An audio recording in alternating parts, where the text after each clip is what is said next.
left off, Wondrous Company, making your way through the Fey Realm, trying to find the Lost Rifle Company and the Fusilier attachment. Through quite a bit of tracking and backtracking and following around, have pretty well recovered the majority, if not what can be recovered, of the missing Rifle Company. Before embarking on their way, and through some odd circumstance and slight fumbling and poking about at what would be found to be short-range teleportation gems, party found themselves in a pitched battle against the essentially vanguard and largest contingent of what would be found to be a Summer Army Reconnaissance Company.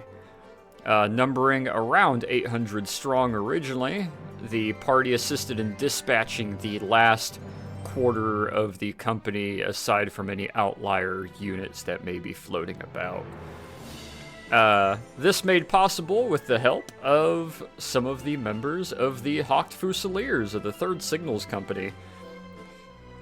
Meeting up with them, getting some information and debriefing, and falling back to their hideout, named as the Hawk Reach for the time being, a nice cliffside sort of embankment that allowed them observation and isolation from the rest of the crazy Fey realm, to map out the area, get coordinates, kind of keep tabs on everything going on. Through some debriefing, some shenanigans, and some somewhat more intimate relations, they died. The party has opted to, with a somewhat closer flying escort of sorts, load the wagon back up with the Fusiliers and begin their way back down south. And we'll pan on over to the map. Bam. And beginning what would be a somewhat longer desert journey. In fact,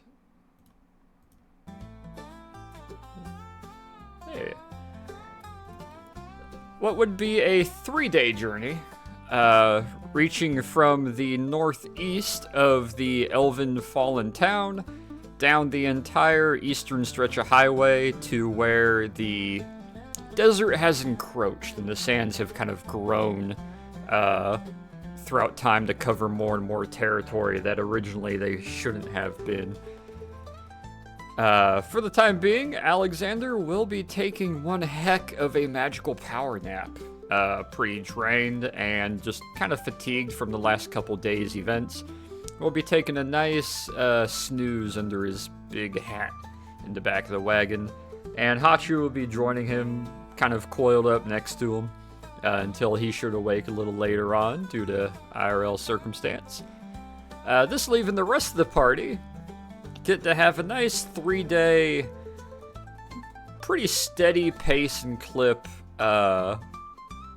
walk down this path, with the 8 Fusiliers switching off and on, sitting on the side or on the back of the wagon, riding on the back of 1 ton, or just walking in sort of a patrol pattern aside you guys. Trying to do as little flying as possible other than rotating out 1 or 2 Fusiliers at a time, who would be maybe half a mile to a mile ahead whenever you would hit bends or turns in the road or thicker forest areas. You'd always have a forward scout in case anything was ahead. With that being said, I believe we were going to go through the 3 days of voyage. Is there anything in particular you guys would like to bring up, like to do, like to see go down during these 3 days of travel across the eastern reaches of the Autumn Realm? Well, Torn definitely wants to have a way better look at that telescope. Just try to... I mean, it's something. Fuck, it's something.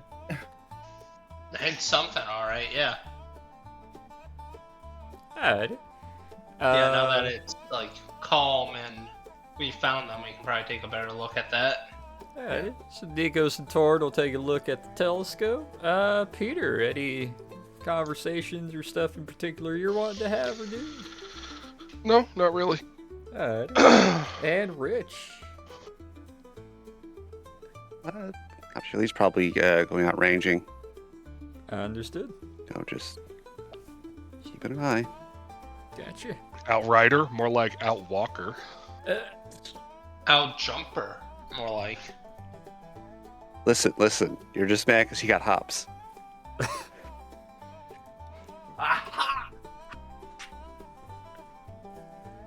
Alright, let me pull up my I'll go notes. back to my corner. I'll pull up the notes here, and at one point in time, as you guys are moving down this path, Nikos and Torin, give me investigation rolls, please.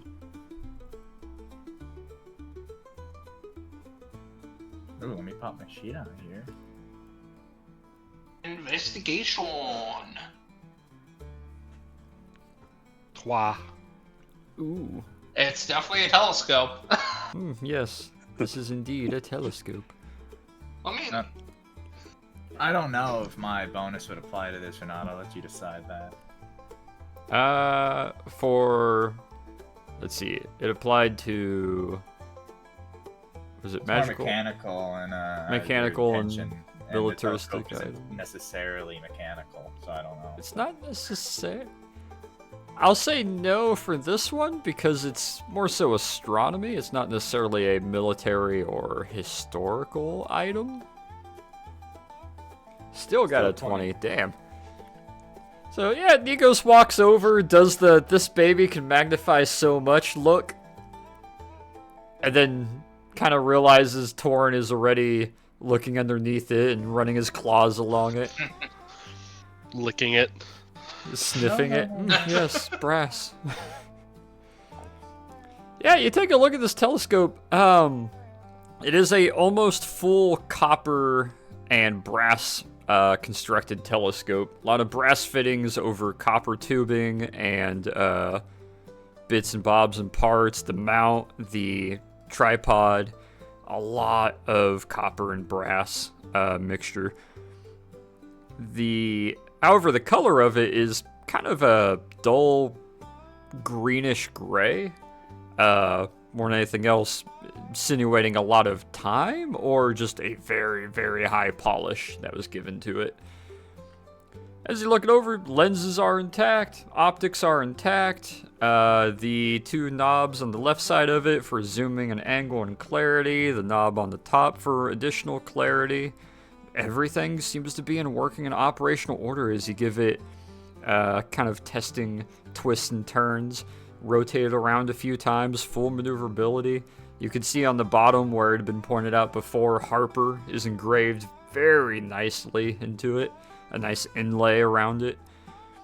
And you look at the front lens, the back lens not so much, but the central, what you can understand to be the 4 to 5 lenses on the inside of it, and in particular the outer lens especially, is a very thick, very dense, and almost magical static to the touch green and kind of hued lens with a very, very faint glow to it, if at all, but you can recognize it as a nearly pure ghost stone lens.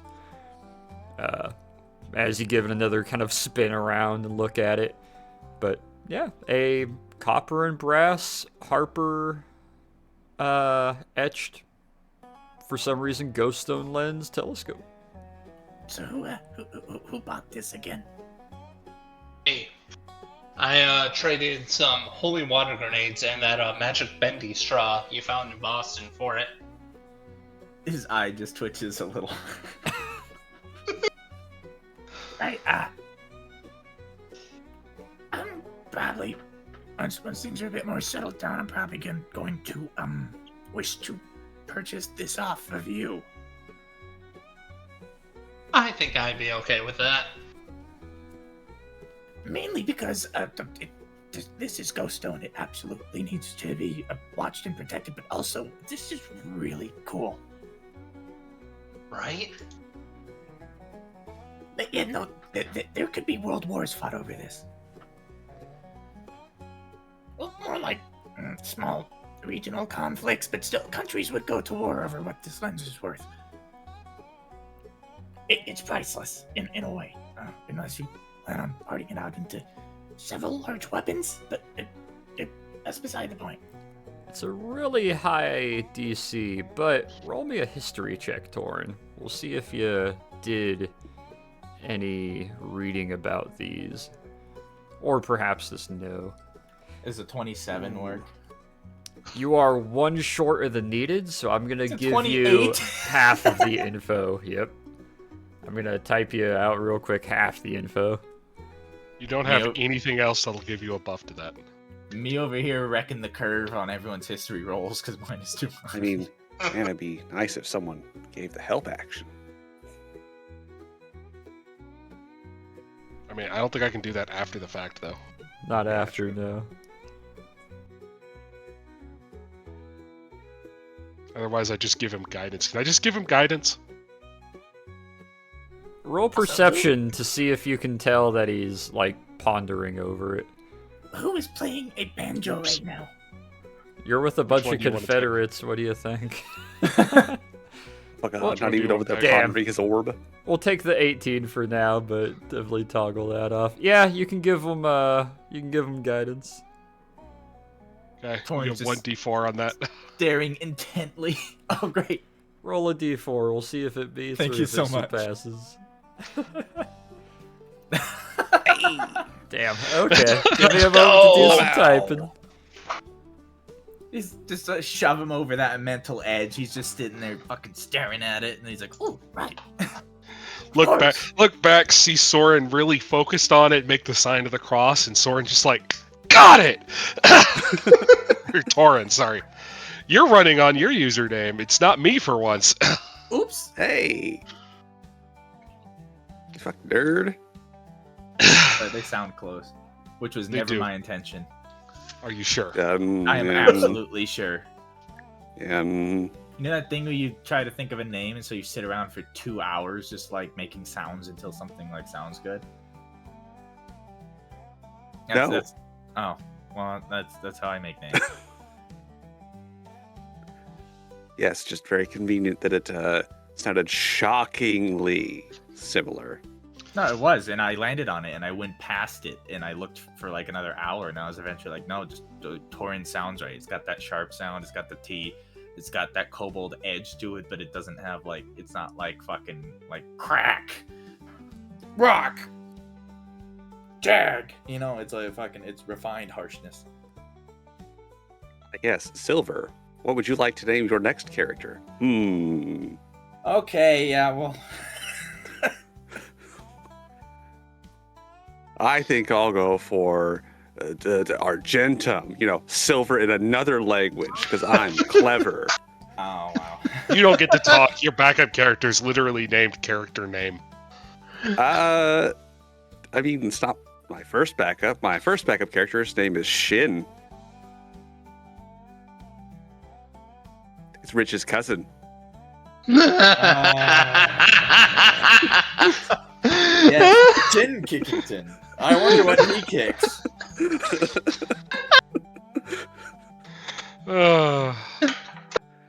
It's okay. My second backup character's name is Eimer, German for bucket.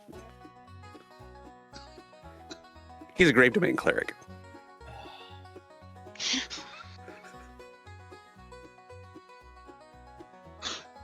Your I'm next not roll's sorry. at disadvantage.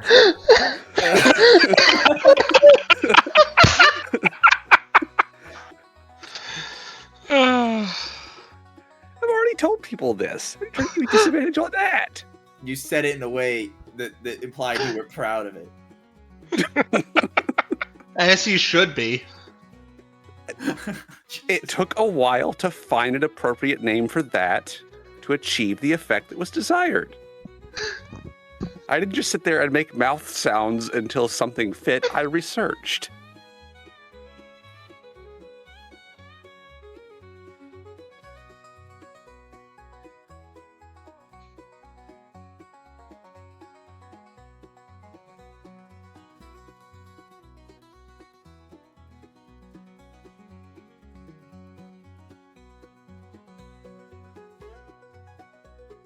Sorry, I think the DM's writing me a book.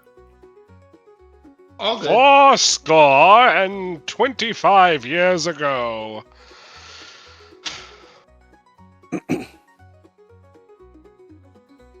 So I have been keeping track of party movements on a separate map, and once we're done with all this, I will post it because it's actually kind of amusing just to see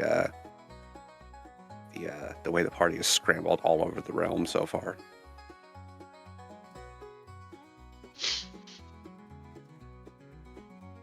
I mean, it's basically what we did in our realm too. So, Question on Roll20. I know there was a way to like minimize the icons, like the profile pictures and everything, but I can't figure out how to do it. Does anybody know off the top of their head? I did it once, and I haven't been able to figure out how to undo it. So no. I'd like to be able to stack all the names on the side of the screen to free up the center.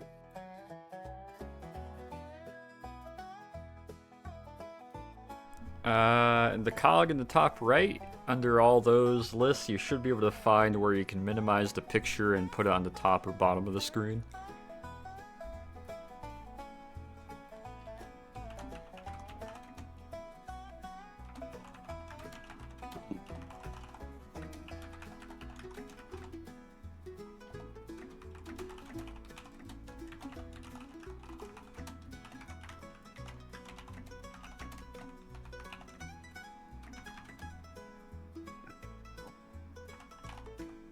Option for that.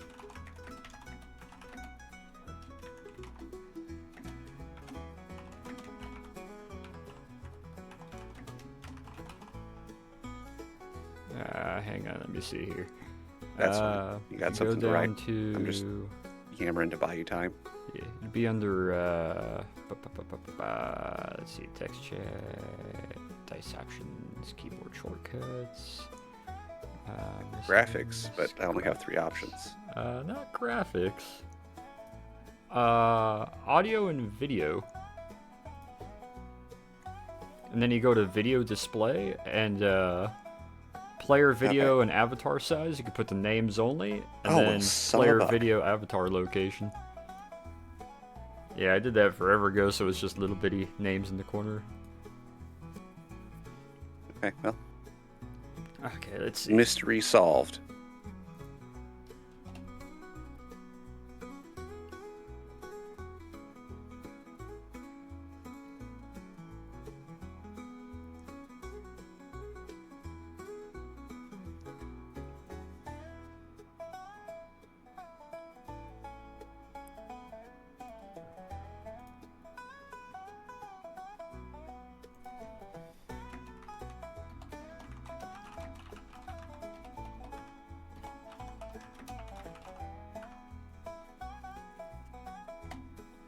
There we go. Nice little history blurb.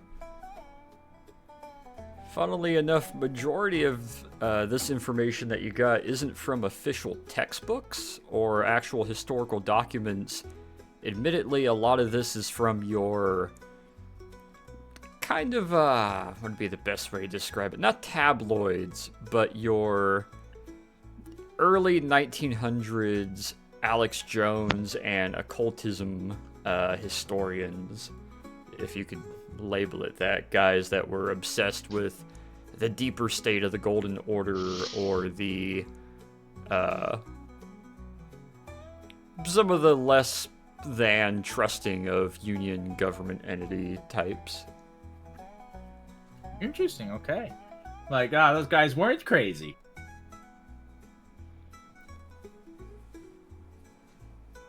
Someone's just sitting there, just going, Then why would she part with this? This is just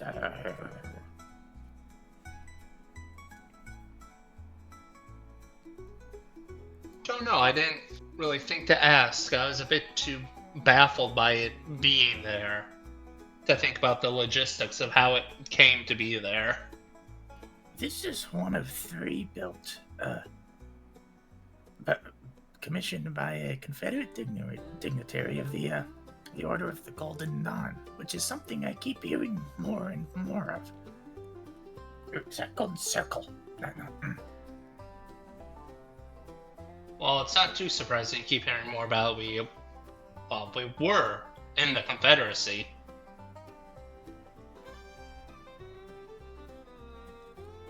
It's one of two. I remember it's one of two. One of them was allegedly destroyed in a train crash, explosion. That was really hush hush. That was Coyote Confederate stuff.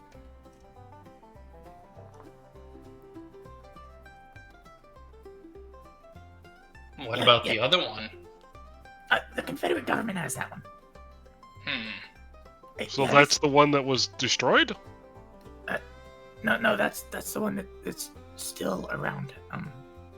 One was blown up, one was gifted to the Confederate government, and one was rumored stolen in, I believe, 1893. This, this is obviously the stolen one. I'd assume. Yeah, this needs to kind of be kept a secret, probably. Yeah, they're gonna want this back, and I don't want them to have it back, if I'm being honest.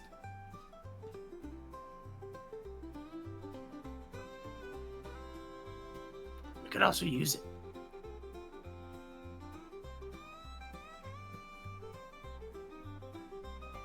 Why do you want it back?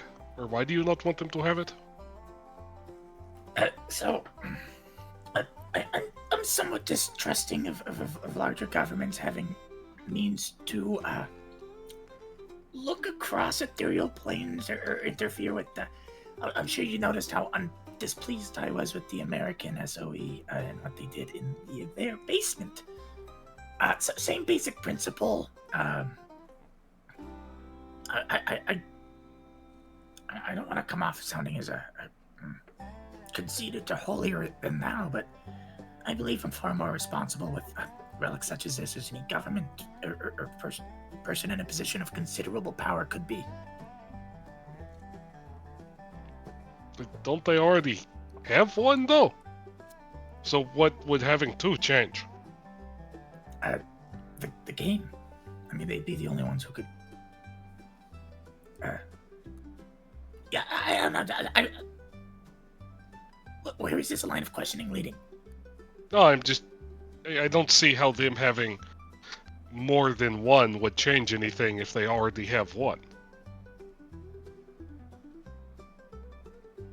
It seems like that would just be a maintenance of status quo. Now, if you don't like the status quo, that's fine. That's a perfect reason to want to keep it, but I don't follow the logic. If they already have one held by the Confederate government, what would change by giving the Confederate government a second one? Well, then they would know for sure that nobody else had the second one, which therefore would mean that they'd be more comfortable in any actions that they could, say, take through its use. Look, I'm all about the status quo for the most part. I think it's there for a reason, but also it needs its checks.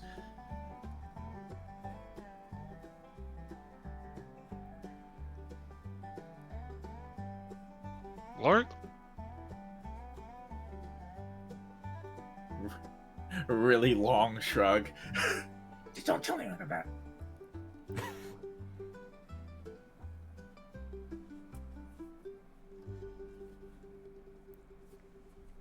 Vincent Melrose kind of perks up and props themselves by their elbows, kind of clinging to the side of the wagon in between the two wheels.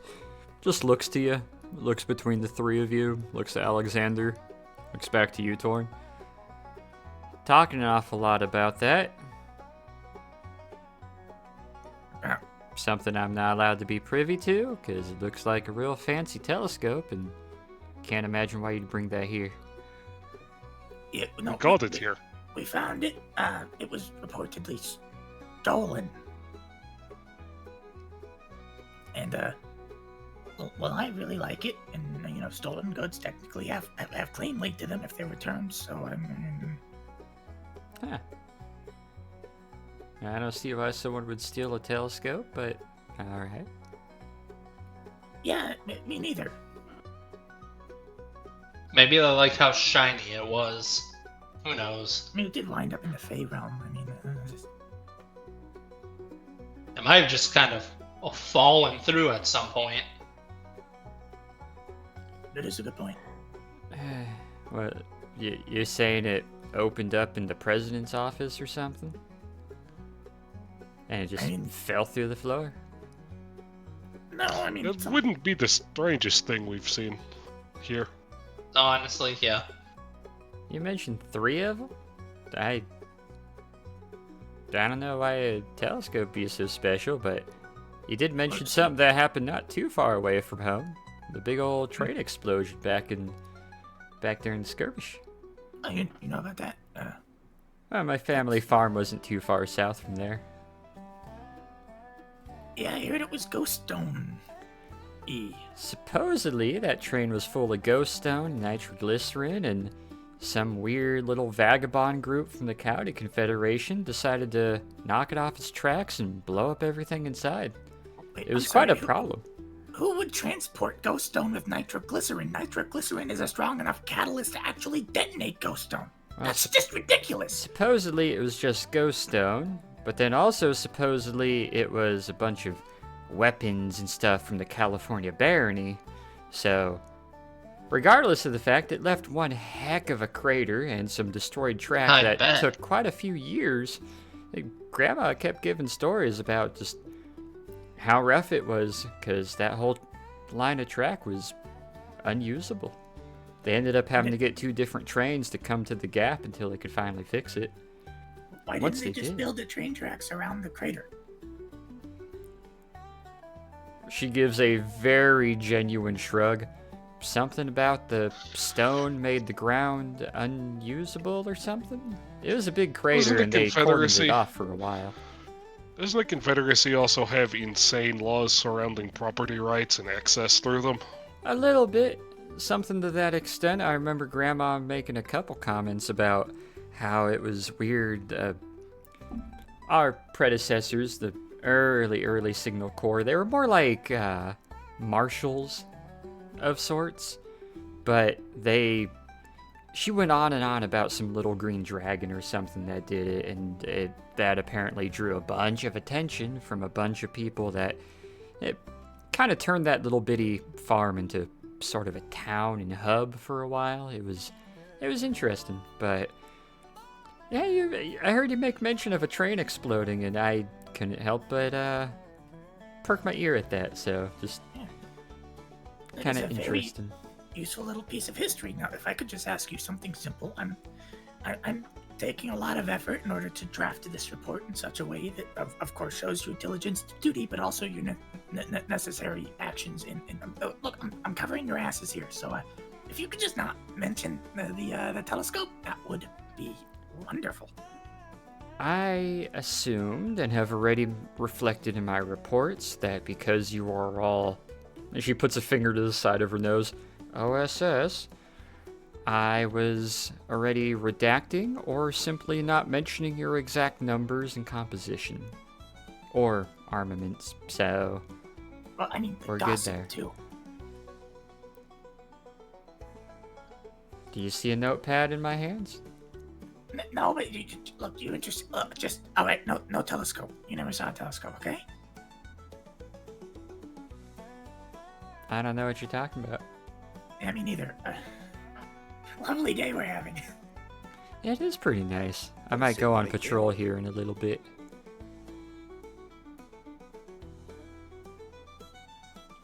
I'm gonna do that actually. Godspeed. I need to know a little bit about some of the local fauna and botany. There's a couple things I saw that I didn't quite understand. Maybe your local here wouldn't mind accompanying me? You're the guy, Rich. Hey? Rich, she was dozing this whole time. Oh? Oh, hi. Gives a nice nod, kind of a beaming smile. Will hop off the side of the wagon, makes it shift a couple times. Just starts strutting her way, slinging her rifle higher up on her shoulder and folding her wings up tight and just walking off to the side of the path, waiting for Rich.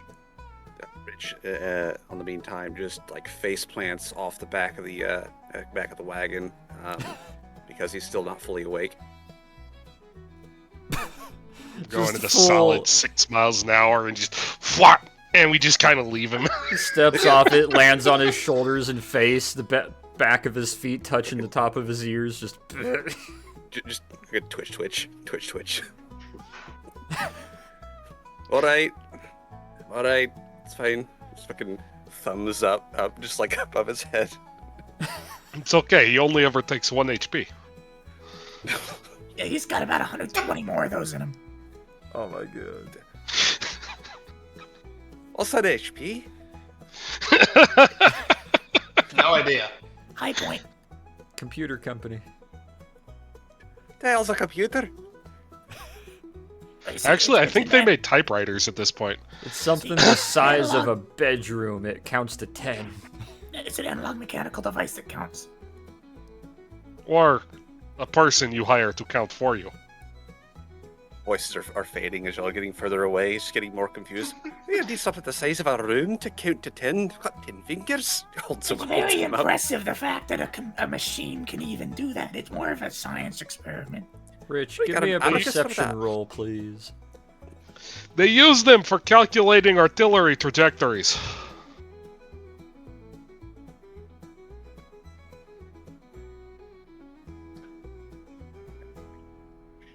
It's all fun and games until your computer has a gyroscope on it. God. It is a visual perception, so no advantage. Okay.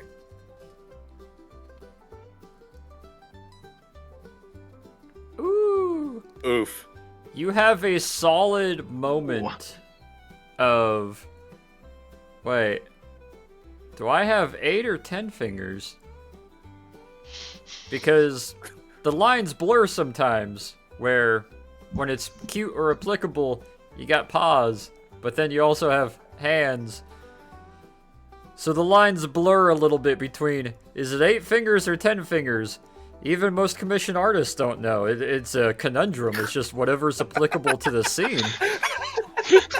Oh god, AI is drawing his hand.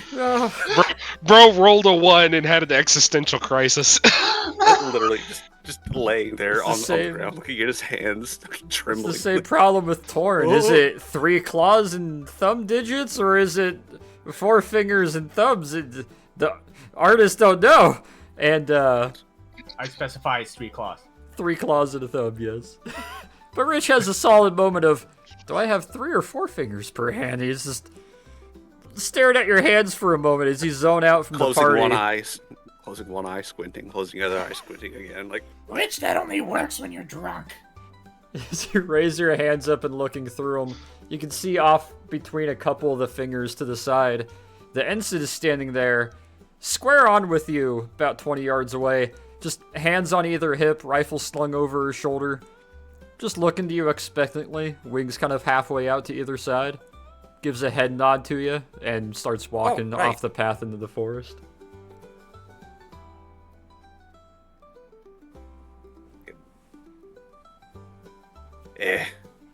fuck it. Whatever. Eventually they'll figure out how to count themselves. Or I'll figure out how to count. Do I know how to count? Fuck it. Now you see why we hire people to do it! That said, just for canon's sake, does he have 3 bunny He digits and has- thumbs, or does he have 4 normal fingies and thumbs? Yes. Based upon what's cute for the scene at the time, I take it. Because Faye. Yeah, that makes sense. Alright, I'm down with that. Normally it is the normal humanoid hand of Okay. quarters and thumb. Gotcha. Rich, how many drinks have you had? One, another one, another one, another one, and I think another one. Holds up 2 fingers. I've had 5. Oh no. Okay. Rich, as you walk off into the forest, you'll be gone for a little while. I would like you to roll me charisma and 2 performance rolls, please. Oh, right. Yeah, unfinished business.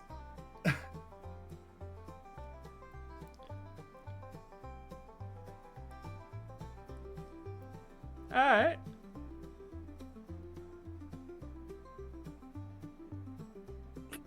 Alright. Alright. Jesus, At plus just fucking 13, right and you're across only the board. barely hitting 20 and 15. It's He's still applicable. concerned about his hands. Yeah, he's still counting his fingers while he's busy. He's got his hands on his shoulders and he's just looking at him like, ah. Rich and the ensign will disappear for a couple hours at least. Good majority of it being patrolling, talking, kind of bullshit about local fauna and some of the questions of the Fae. Before other more intimate endeavors should go on. After all, you did leave her hanging off the edge of a cliff for the last day and a half, so she's been rather Wound up. There we wound go. up. There's your words. That's a good phrase for it. How long does it take to identify some fauna? Do you think they're okay? They're probably fine. Good amount of We have time to stop. goes by. Look at storytelling that once. I love it. And after due time, as you guys will come around to the edge of day 2 or so, Rich and the ensign will come walking back out. Rich, are you attempting to hide the kind of elated, happy afterglow? Are you attempting to be professional, or what kind of aura is he carrying? The ensign is attempting to keep her blouse extra, proper. She's readjusting her belt, making sure the shoulder straps are, properly cinched down. Almost a Oh, in that quarter case, mile yes. boofor you guys even approach the side of the convoy. Richard just Oh, I mean- appears looking like he's drawn by Don Bluth. Hi, Hi, guys! Hey. Just his whole anthro Richard. style's completely changed there. Richard, be serious. We can't have them knowing, and it just cuts to an actual rabbit. Yes. Hurrah! Hurrah! Yo. Yeah, I'm finally here. Hey. God damn. Yeah, if that's the case, give me a charisma save, Rich. I'm gonna have her roll a charisma save. Ooh, okay.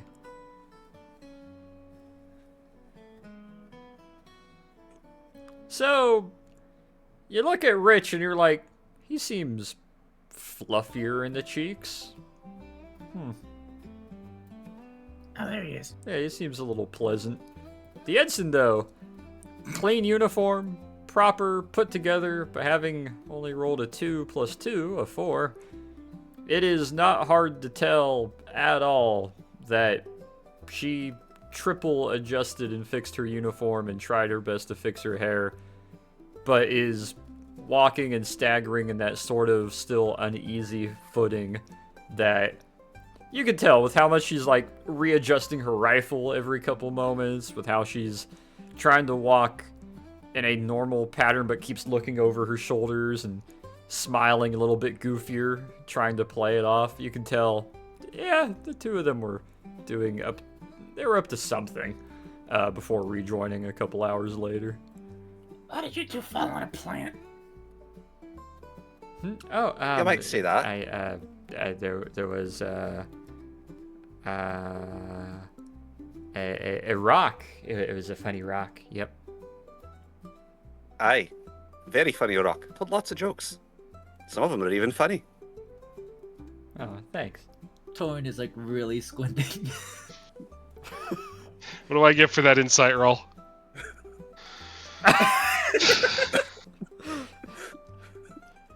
Oh my god, you guys. Yeah, There's a lot of funny rocks out here. it's clear as day. They went to Rut Town and handled what seemed to be disheveling her for the last while. They're bad at hiding it. I mean, once it's kind of obvious that that it's not too much of a secret, Rich doesn't even bother hiding at that point. Like, he's I making see. full straight eye contact with Torin. I see you're in good company, Thorin. Oh wait, am I missing something? Wait. Oh, Hey, that's my thing. She shrugs. At the mention of "that's my thing," the ensign does give a very visible blush and will grab the corporal and be like, "We need to go scout ahead," and will extend her wings and zoom on down the path. The corporal looking between you guys, looking at Torn for a moment, rolling her eyes, and then following behind her. What? Women.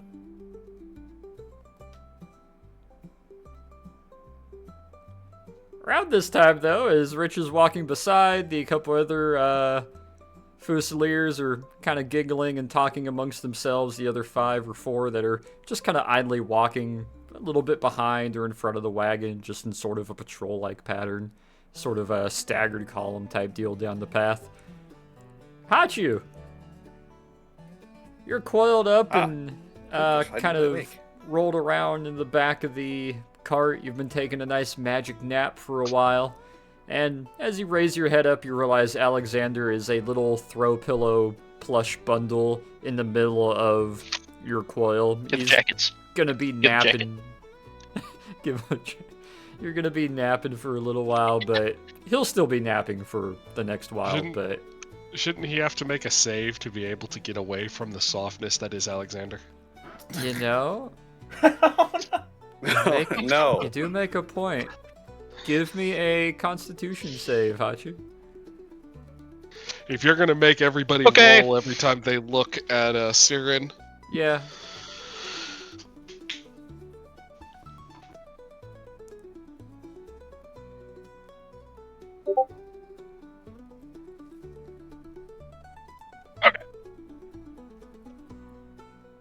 got you. Hang on.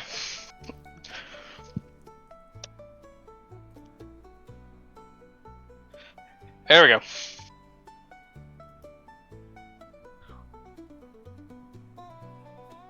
Constitution. Constitution save. Man, she is good on that banjo. I know, I right? think she's Oh, baby! Hachu, Damn. being born in the South Bayou and having so much, not quite hellish, but a lot of your, the plush magical softness of a tiefling's ears are not enough to ward you into any sort of stupor or relaxed. If anything, he wasn't even that warm to begin with. It's not like you like being snuggled up to him anyway. You can snuggle up to anything that's warm. So just kind of indignantly pushing the throw pillow goat to the side into the corner of the cart and fixing your jacket, buttoning up your suit. Yeah, fuck out the way. The softness of the devil has no sway on the simple Louisiana man. Yeah. Yeah, you Goddamn Uncoil, wake plushies. up, do some stretches, button up your jacket, get nice and proper looking, and you are next to a partially uncovered telescope, standing next to Torin, and Miko sort of hanging out also in the back of the wagon. You got Rich walking alongside, you got Peter driving with one of the privates sitting beside him, kind of half resting. Alright, where are we at, everybody? The Feyrealm. Moving along Yeah. the path. Thanks. Anytime. What? No, you know what? No, I thought this was New Orleans. Yeah, no shit, we're in the Fey realm. Jeez, didn't know you were grumpy when you woke up. I'll go almost to the location it's marked. And then we're gonna cut off the trail and we're going to go look for the missing member of the fair party. Okay.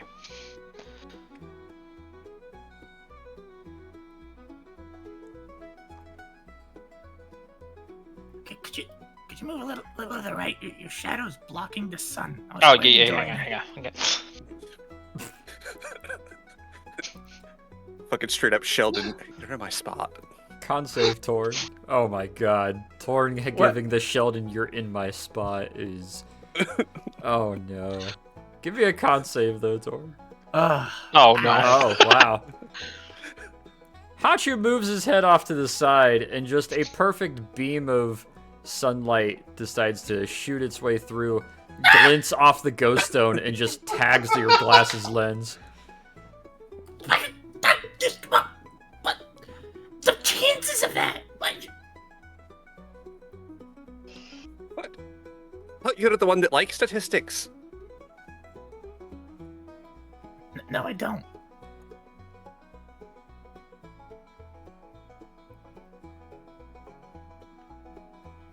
Wait, since when do you even know what statistics are? Did you learn that from what? Your knowledge seems strangely selective. It's not the only thing that's strangely selective. What does that mean? What is that supposed to mean?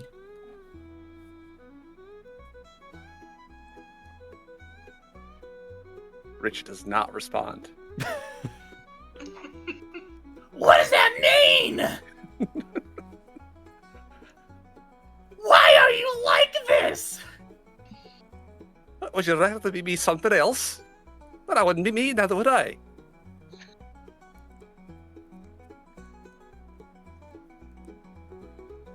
You got a nice nap in there, Noodly Man.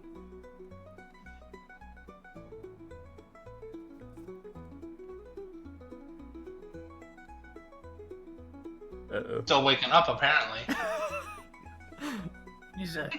He's talking to you. Gotcha. You may be muted. I was muted. My bad. Hey! While Really Hachi one. was just blankly staring at him. Fucking frog blink. You look closely in his eyes, and they're just the little Windows loading circle.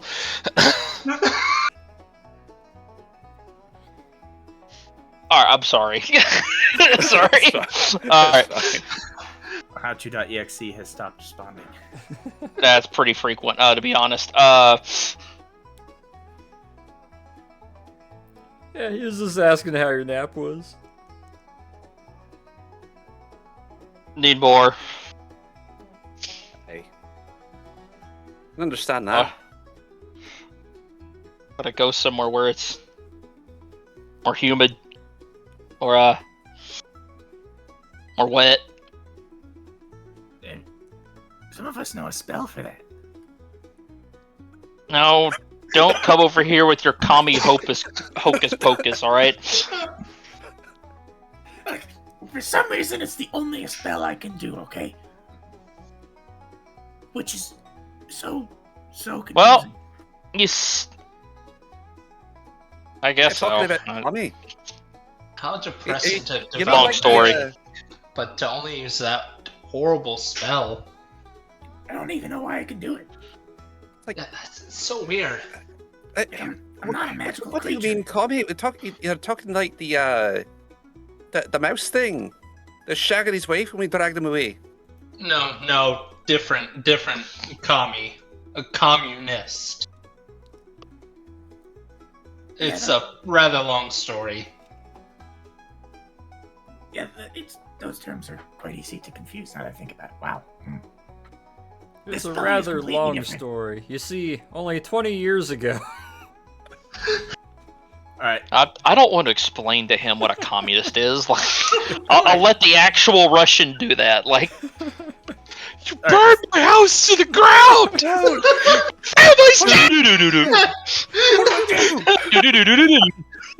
Alright, Peter, we've got come,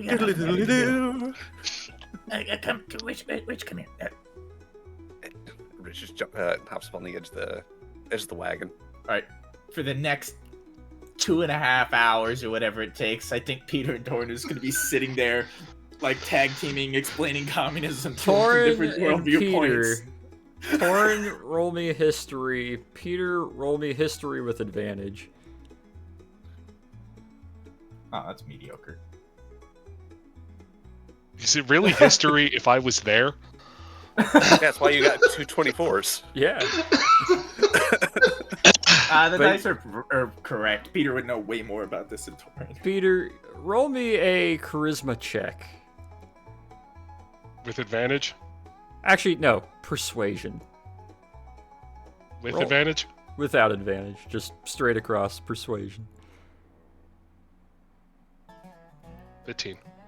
At the end of this explanation that goes for a little while, you get the analytical and on paper history from Torn pretty effectively, pretty well, where it started, who started it, how it's based off a 30-page pamphlet or 15-page pamphlet, and where he spent most of his life on a futon in England. And then you get the hands-on learning and lesson of it from the first-hand point of view, starting from the middle of the Great War and leading into the years following and leading up into 1922, 24, 26, and a very personal account of the assault on different dignitaries and the particular assault on the palace, the results of the royal family. You get the whole first-hand explanation of the Red versus White Party. However, you can't help but feel a particular aggressive bias. It is very much in the favor of the White Party. It is very much on the side of the Imperialists. And as far as you can tell in character, the Red Party sounds like the worst, most corrupt, evil, morally void people. Sounds like this guy Lennon was a bit of a cunt. Coming from That's an understatement. the words of a Cossack cleric of the White Party and member of His Majesty's Royal Guard.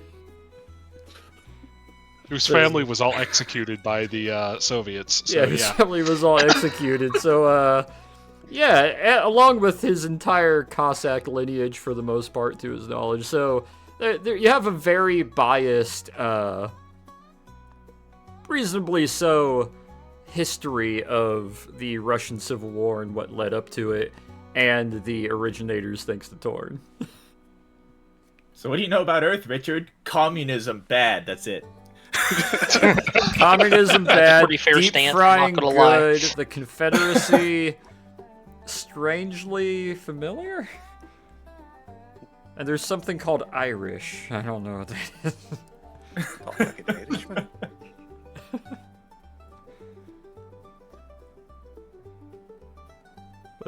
Yeah, a good couple hours go by. You get a nice, very imperialist-sided history of early 1900s Russia. Fascinating. It seems like being a cunt to each other is not something limited just to us, then. That's a universal thing. Oh, everywhere. Anyone. Anytime. People can think they're cunts to each other. This is kind of how everything works. Well, it seems like that some of the things started as well-intentioned, but the wrong people got in charge of it. Yeah, it doesn't scale with economy. Well, kind of seems that way. I mean, I believe it when I see it. Well, there's a lot of things that are really good ideas that just don't translate well to life. That seems like it might be one of them. You know, he's actually, that's the first thing you said that I think I agree with. Rich just gives a rather offended look. What? So you didn't like the mead then? You didn't say the mead. The mead was made. Aye, but I told you it was good. Okay, the second thing. That's better. You did also agree his grandmother was very nice. Aye. That I did. Peter, don't, not now, please. So good, like stone grinding sound as Rich's head just goes from a thoughtful pose with a hand on his chin to looking directly at Torin.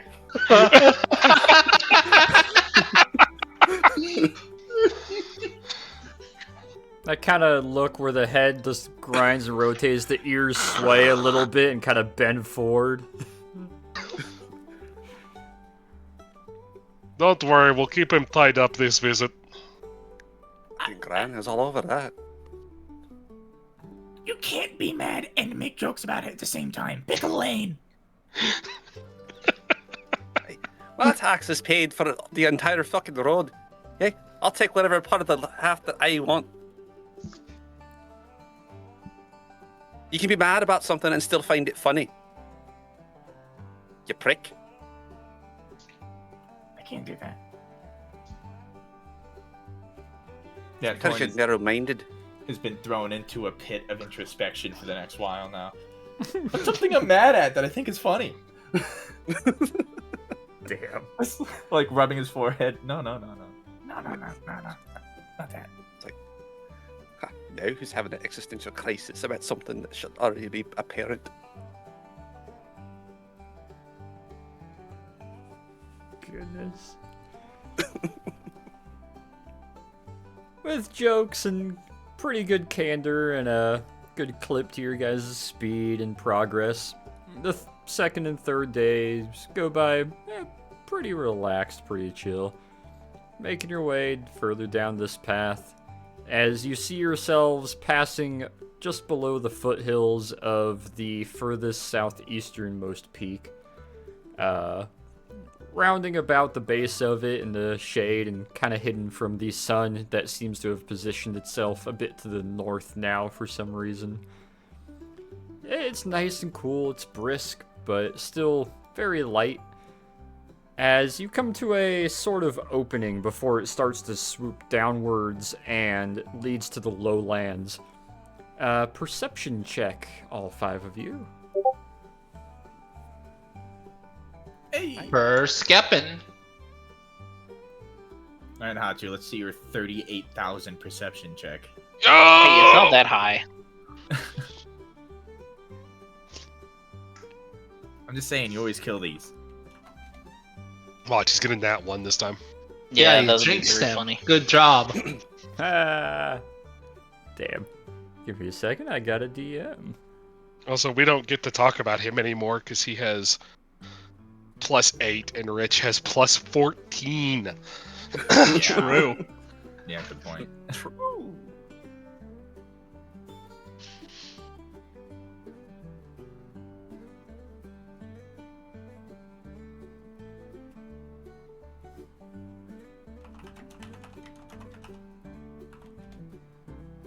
What do you mean? This is a much later question. Oh, okay. So I can Yeah. wait till Yeah, later. we can- Okay. You mentioned me, I'm like, wait, what? What do you mean? What are you Yeah, telling sorry, me? I realized that I phrased that poorly. I will correct myself. I was like, huh? Yeah, as you all continue forward, it's sort of that opening sweeping shot of you guys exiting the edge of this forest and coming across a about 15 miles or so open swath where elevation slowly drops down 200, 300, 400 feet to a sort of low wash coming from the mountain foothills off to your front right and swinging way out to the left. And by referencing your map, what you come to realize is this should all be sand. Last time you guys saw it, at least from the opposite side, where you can see the forest way off in the distance, you have the idea using a little bit of orientation to your current position. I gotta sneeze, 1 second. Bless you. I'm the one who's supposed to say that. Orientating yourself to where you were last on this path, expecting yourselves to have to cross sand dunes and sand-swept, almost desert terrain. You look outwards, and you realize there's no sand to be seen. In fact, you don't see any sand. What you do see is a lot of bare dirt, and unfortunately dead or dying grass. Quite a few knocked over trees that have been sunken in from weight and have since then degraded or kind of been ground down. Almost like somebody poured just tons of sand and gravel that sort of squished and ran over things. this desert that you saw before, or at least this branch of it that reached upwards and inwards, is now a different size and shape. I am going to draw the new updated border of this desert. And then I'll use this color to show where the grass now extends and actually continues.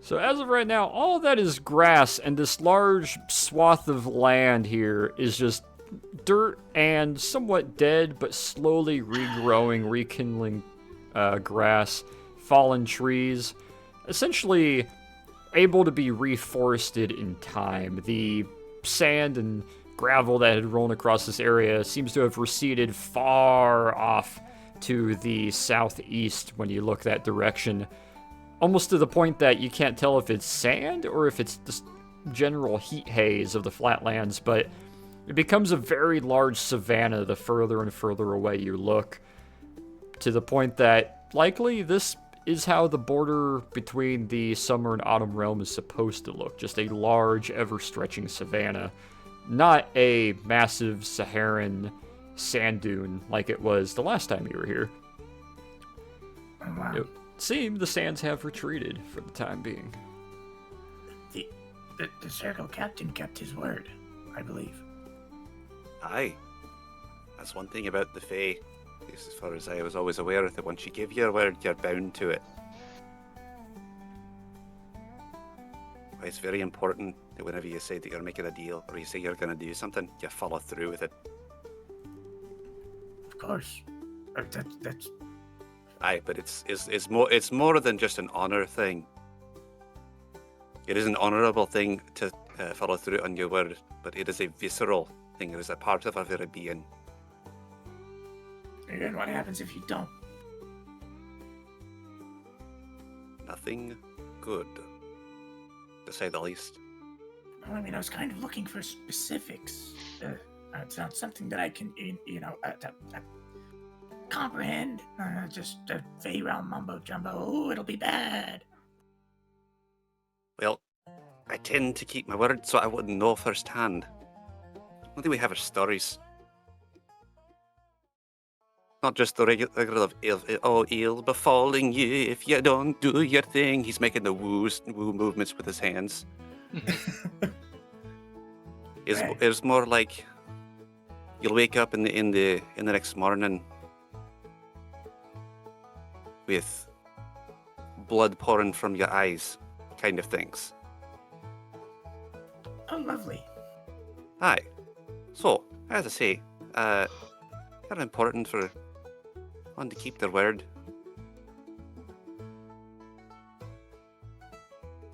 Well, it seems we have instilled a temporary ceasefire. I mean, you don't have cease.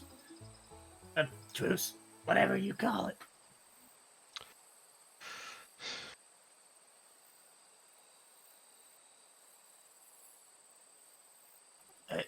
Ensign.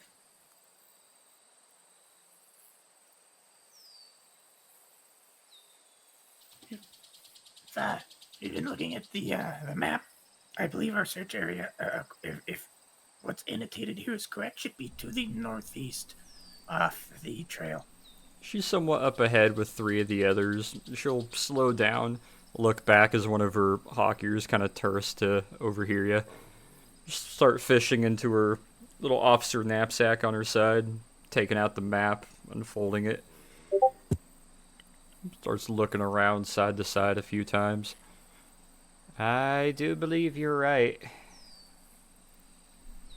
Well then, we have all 8 of us here, including yourselves. I don't know if you feel like taking the wagon off course. I had a couple of considerations of how we maybe wanted to go about this, but this is your mission.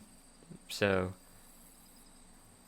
Well, if you'd how's like the to hear my terrain look? suggestion, or if you would have a plan on how to search. You've been here longer. What's your suggestion?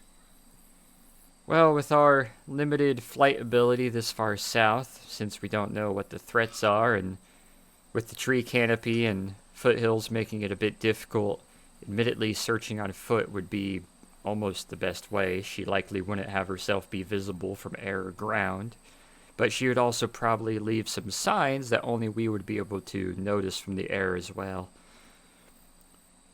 I also don't know if you feel like taking the wagon off the path, so my idea was we break into two teams. One continues with the wagon down the path and meets up with us rounding about near the portal's location, and the other team does sort of a wide abreast search of the foothills area.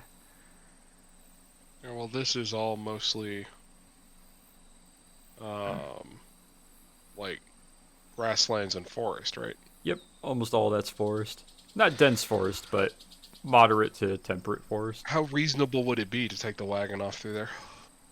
You could, but it'll be a little slow. There is some terrain that will be a bit difficult, especially moving along the foothills area.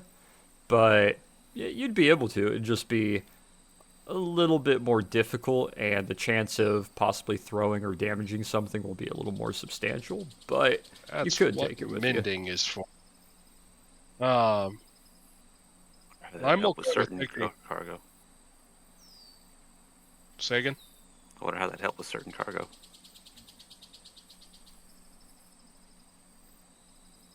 I'm okay with taking the wagon off road if you guys are. Yeah. I mean, if you slow, but I mean, the terrain doesn't look too uninviting. Think of it this way: more time for the Outriders to search. Exactly. I think we'll stick together.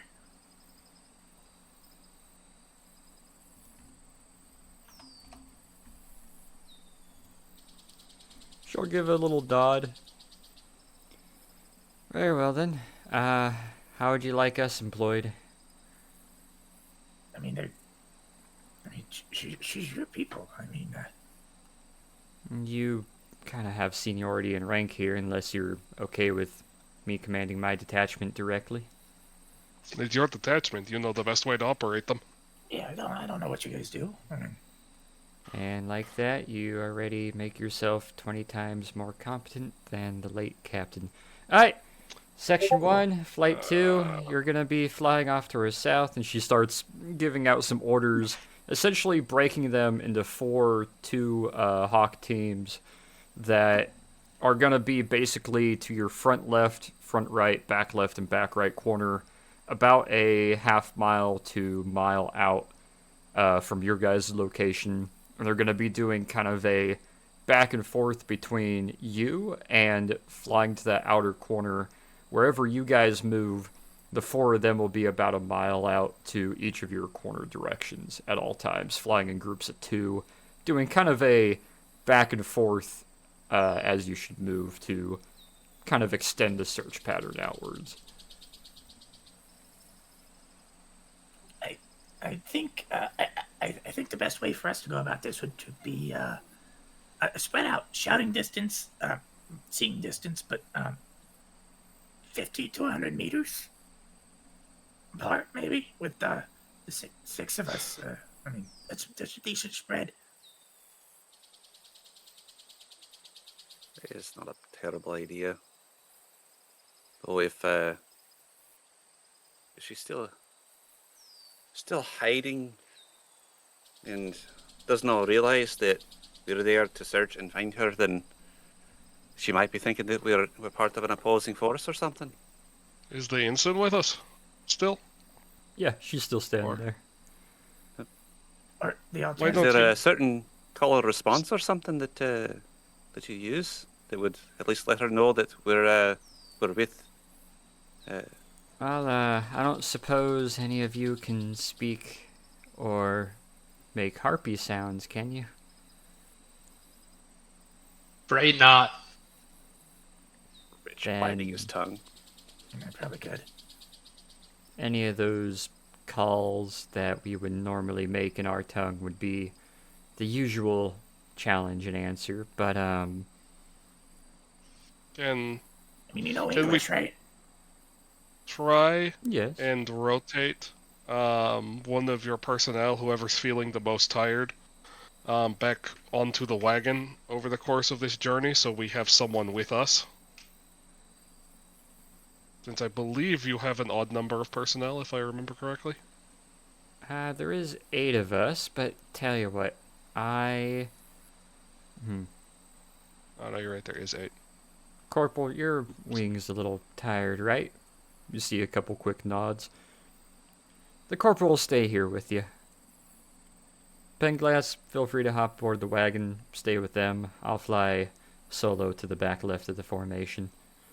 Yes, ma'am. And the corporal will walk over, kind of adjust her jacket, climb on the wagon with a couple rocks side to side, sit down next to you nice and cozy, laying her Xiao Shat across her lap. There we go. That should handle everything then. They're already getting ready for their search patrol, so feel free to pick a course and direction, and I'll start my patrols as well then. Gives a nod, wings will unfurl, picks up, goes about 10 feet off the ground, turns, and will fly off. Essentially, every 10 to 15 minutes, you'll see any one of the 3.5 two-flight teams returning roughly to your location from wherever your front left, right, and back left and right is, doing kind of a ping-pong back and forth in an outwards patrol pattern. So from this point, what direction would you guys We have like to become go? an aircraft carrier. Essentially. Well, I mean, looking out at this, I'd wager if lost and endangered, I'd seek out. The She cover in the was foothills. last seen in that red circle I put on the map. Yes, sir. But looking at the train, I mean, I'm inclined to believe that near the base or slightly up the first level of the foothills might be the. Well, I mean, if it was a bird, that's where I'd go. What do you think, Corporal? Simply the fact that a kobold's stating that leads me to believe she would be the exact opposite of that. Allison was one of our altitude photographers. She was really, really good at disappearing and hiding when she needed to. It's how she became a photographer. So, as far as any assumptions of where she is, you could probably assume she's in the opposite, which means you'll have to assume that knowing that she's capable means she won't be where we don't assume she is, so she might be where we would assume she is if she wants us to find her. Exactly But not what I was knowing thinking. who's searching for her, she would also not want to be. It's a gamble. I have absolutely no idea. For all I know, she's a mile underground. It's Allison. She passed her escape and evade training with flying colors. In fact, she should have been an instructor. She's gonna be rather difficult to find, I'm sure. Or she'll be very, very easy to, knowing she wanted to be found. It's one or the other. Well, I suggest while we walk, we talk loudly about Earth things. That would probably be for the best, as long as we're okay with other potential contacts finding us, although that hasn't really stopped us from yammering before, so yeah, that's a good idea. Pulls off the cover from the machine gun. We have a solution to this problem. That could work. Oh, it's worked. Is that your plan then as we go through the foothills? Is fire off some rounds? Oh, no. Just, No, that's if hostiles come to find us. machine gun is retaliatory. Oh, okay. I mean, worst case scenario, though, if we're having trouble firing a few rounds, wouldn't be a bad idea. Rich, is there anything else in this realm that has a similar report to a gunshot?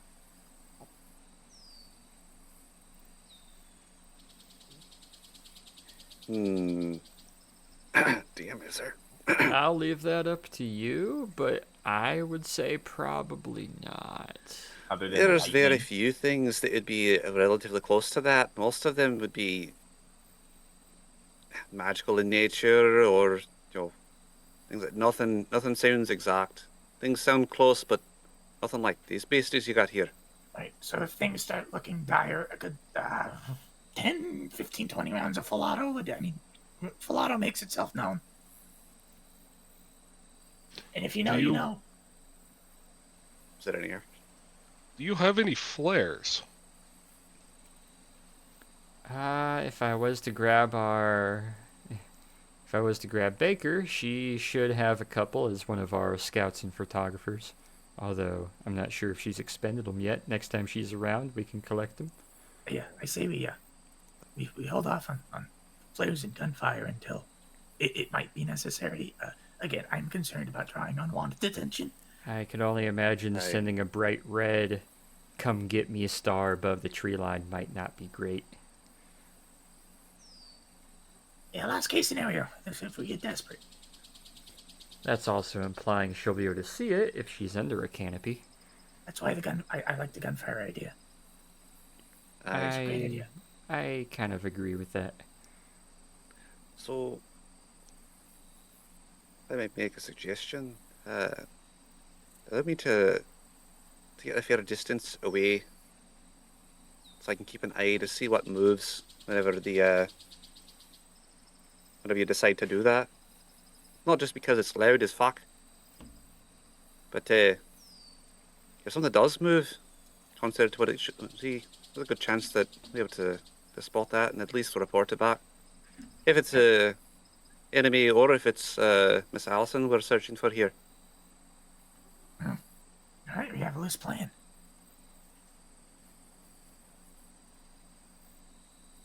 I'm getting pretty good at this field stuff. You're definitely surprising me. Then again, half of you are soldiers, so I'd I hope. know. I know. Gives kind of a weak smile, and we'll look out in the head.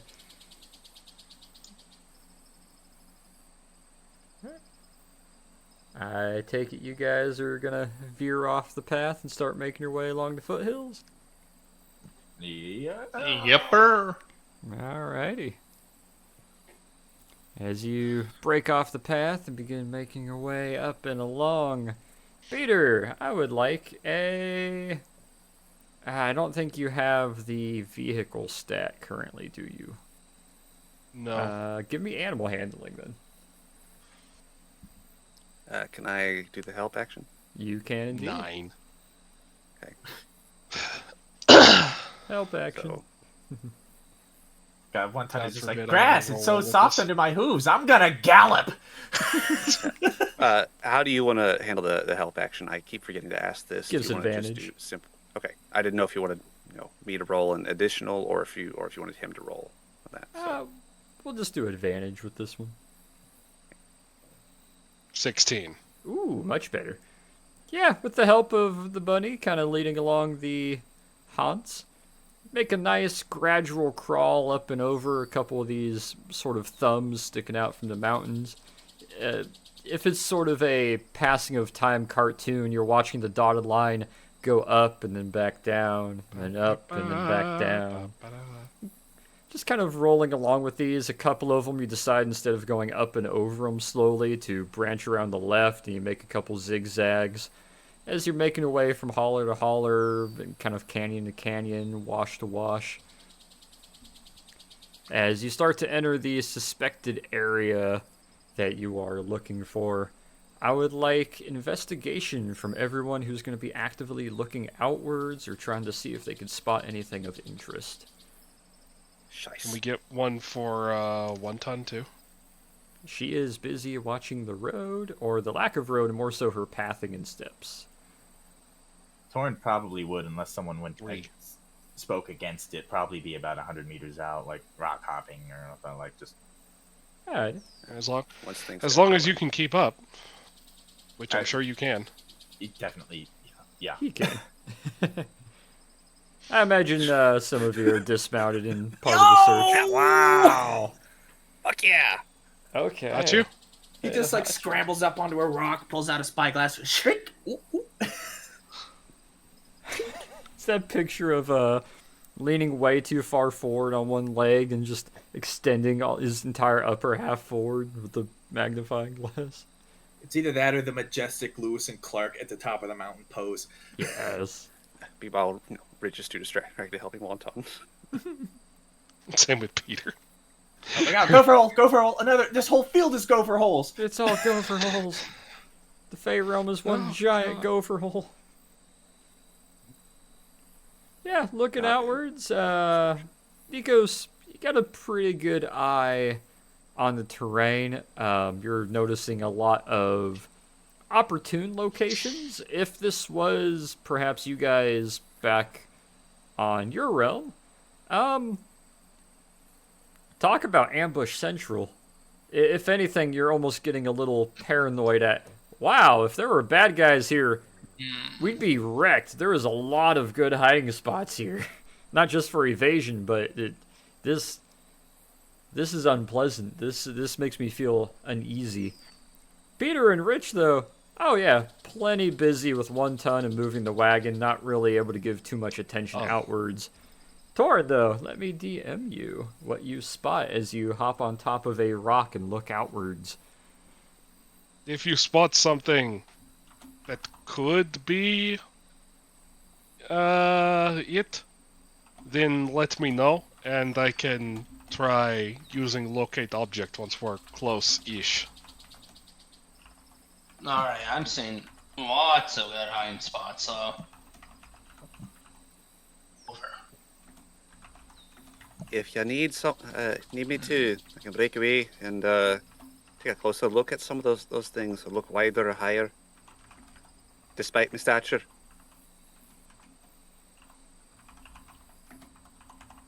Short jokes.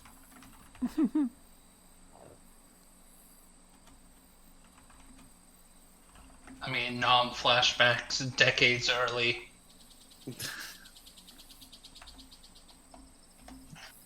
The trees are speaking Sylvan. They're in the trees! They're in the trees! No, the trees actually are speaking Sylvan, though. We already found that out earlier. You were Yeah, clear, danger close on fireball spells on my location. Spend Bring the all, rain. spend all spell slots. We don't need Agent Orange. Just have a bunch of wizards in a DC 3 casting acid rain. Torin's gonna give a Why don't you use whistle. Wither?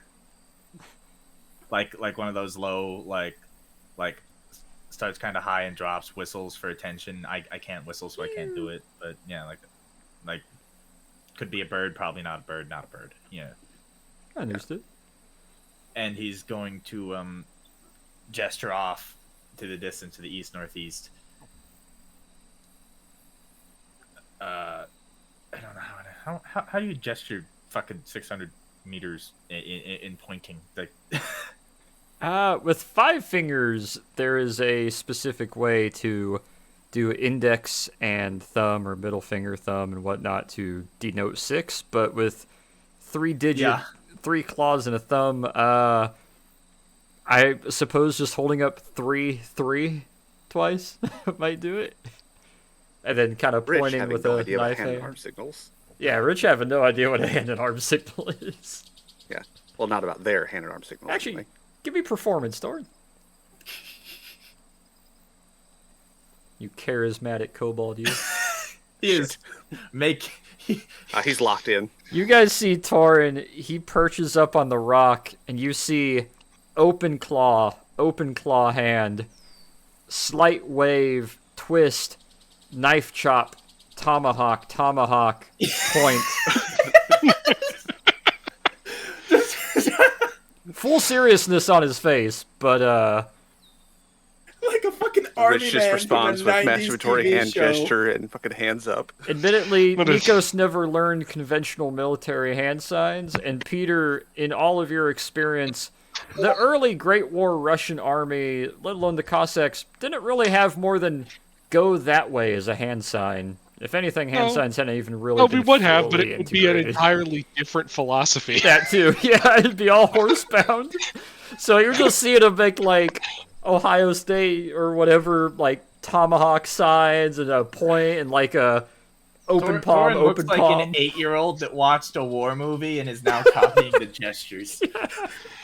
I'm gonna start guiding 1 ton, hopefully with Rich's help, to go that way, and I'm gonna ask the corporal to please go ask him what he's doing.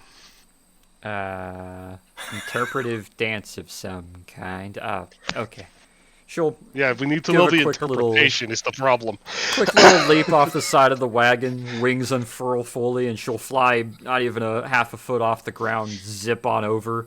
A nice gust of air hits you in the face as she'll flap once, come to an immediate stop in front of you, Torn. What exactly are you trying to say? Did that look And he's gonna like pass the spyglass over. 600 meters out? About right there. The color doesn't blend in. It's not natural. That looks khaki. Wow, how did you spot that? Yeah, that don't look natural. That's good spotting. I'm a predator. There's a slightly uneasy look as she looks out of the side of her eye, collapsing the spyglass. Right. Her wings will tighten up just a little bit as she'll hand you the spyglass.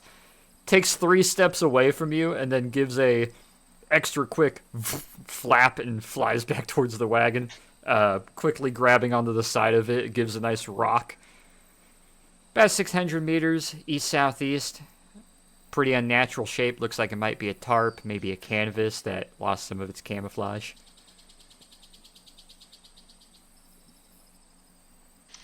Let me know when you think we're within about 1,000 feet, unless you want to give me some free reign with my locate object.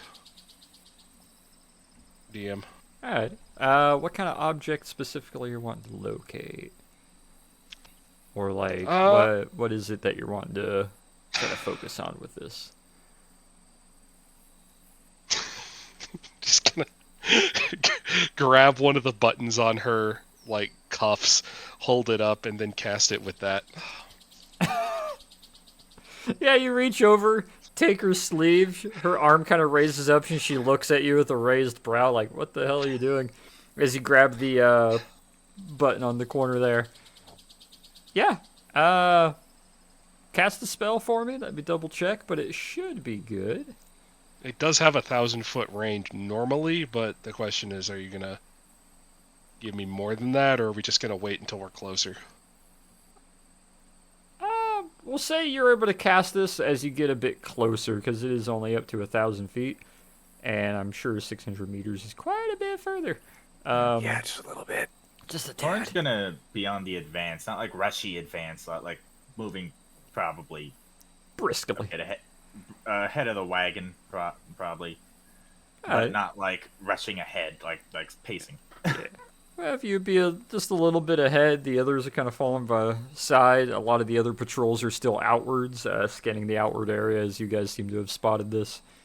As the rest of them come back, we'll have the corporal gesture to them or inform them however she thinks is best of what we've spotted. Alright. Yeah, when she, Rich is gonna- Oh. Go ahead. No, you're good, go. Yeah, so Richard's gonna tell Wonton to be extra careful because you know, oh god, I freaking blanked on his name. Nikos, bless your heart, because Nikos said he was seeing a lot of stuff that's perhaps not so friendly looking out there as far as like places to be. Yeah. And then he's probably gonna, and then he's gonna push out and not necessarily follow the same line of advance as Torin, but A kind of parallel one. Alright. Hey, also, our horse isn't Chinese. It's wonton, not wonton.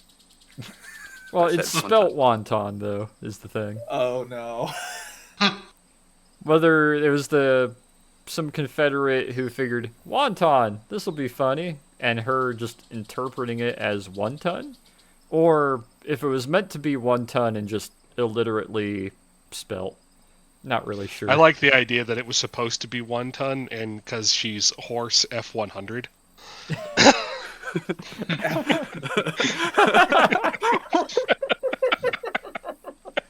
Designation model F100. So her name's if it was spelled dumbly, what's it spelled? W-U-N Wonton is how her name's spelled. Oh no. Wonton. Wonton. That's how you spell one, right? Yeah, I think so. Got me one of these wonton horses. You're one of them wonton wagon pulling horses. Alright, bring us a wonton. Bring 1 ton? Yeah, bring us a 1 ton. Starts looking through the list. Oh, hey, 1 ton. Yeah, we'll grab her. Them 3/4 tons just don't do it. There's a You difference boy, you between a driving- draft horse and a cavalry horse. You're riding around on an H250. That ain't nothing. Got the H250 long bed of horses. No, we don't want one of those 6-foot F-150s with the crew cab. Only nah. them sodomists ride H150s. We ride 250s with V8 large blocks. Permanent tow package sticking out 3 feet at all times. Yeah, she's got dual rear hooves. It's a dually F350. What do you use it for? Driving across the farm. Why do you got hay in the back? So my 14-year-old could drive it with the hay exception. So it doesn't have a license? Nah, he got the farmer license. God. What? When does he drive? When he drives me to the corner store to get cigarettes. I'm touching base to somebody very close to home right now. Come on, boy. Daddy's too drunk to drive. Throw a hay bale in the back and let's go. Dude, unironically, yes. If there is a bay of hell in the back of your truck, you can drive at 13 to 14 because it is for farming exceptions. Fucking cop pulls you over. He's like, sir, that bale's moldy. It's been back there for like a year. How do you think I drove to school in middle school? You know, my aunt unironically used that exemption when she was in high school. Yeah, Back there was in, a like, the 2-month-old bay of hell, or hay bale falling apart in the bed of the truck for like 2 years. Sonny, why's your tractor got overdrive? Get to school. Dude, yes. Actually. Why is it in constant overdrive? Yeah, you know, better gas mileage. All right, what does my locate object find, if anything? Once you get within about 1,000 feet, grab her collar pin or cuff and give a focus to that. Focusing, you mentioned specifically on the pin, right? Or the buttons. button. Buttons, yeah. You give a focus to it, and you pick up the 2 that's on her. You pick up the 4 that seems to be on 2 that are roughly within 1,000 feet, heading sort of parallel to you, to your back right. Probably one of the other flights that are slowly on their way back towards you, since they're moving mostly on foot. But as you get closer, about 9, maybe 800 feet away, you're not detecting any other pins. Or not pins, buttons. She looks over towards you and the corporal raises both of her brows. You feel something? I don't know how that magic works. No, that doesn't necessarily mean anything, though. If I had to take a gander, they are made of silver, and if you don't take the time to black them out and boil them a little bit sometimes, they tend to get shiny, and knowing her, anything shiny on her person, she likely got rid of months ago. She might not have any buttons or metal on her, other than gear that she needs, and she's probably blacked most of that out. Do you have a piece of kit that you wouldn't have gotten rid of? I can't guarantee she still has her gun on her. Oh. Ooh. But, Hey, You birds drink water, don't you, Canteen? She's kind of tapping her finger back and forth, pauses, will reach back. Pops As a we're just pin. continually getting closer. As you're getting closer, pulls the canteen out, holds it out to you. She hopefully still has that on her, if she's nearby. Got the cabra. Alright, I'll cast it again. And I was thinking in the logistics of things, if the last thing I'd lose is the canteen. Feel free to The last thing that she might lose is the camera. Feel free to expend that spell slot. As you detect it, you pick up 2 canteens off to your back right, a little ways out. The canteen in your hand, and you do detect 3 canteens in very close proximity to each other, if not almost one location, up about 600 feet ahead of you, coming from the location that you're heading towards. Coming towards us? Not coming towards you, as you're approaching it, getting closer to you. I'll point out the location and say, did she carry more than one? Knowing her, probably. After all, she was one of our scouts, so having extra food and water wouldn't be out of the question. I picked up 3. That sounds like her. Alright, well, at least some of her supplies seem to be up ahead. Maybe this is one of her camps. How do you want to approach this? I know how I'd approach it, but this You're is the kinda one your who show. knows her and who she should know. Approaching from multiple directions might be the best, just in case. You don't think just calling out to her is a good idea? I mean, I could just fly ahead and call out. I'm not gonna lie, I kind of want to do that, but I don't know if she's in. I'm being paranoid. You're right. As the other patrols come back, let them know. I'm gonna fly ahead and go see her. Try and stay in line of sight with us. Fire a shot if you see anything untoward. Everyone else, let's form a bit of a semicircle and keep closing in. Right.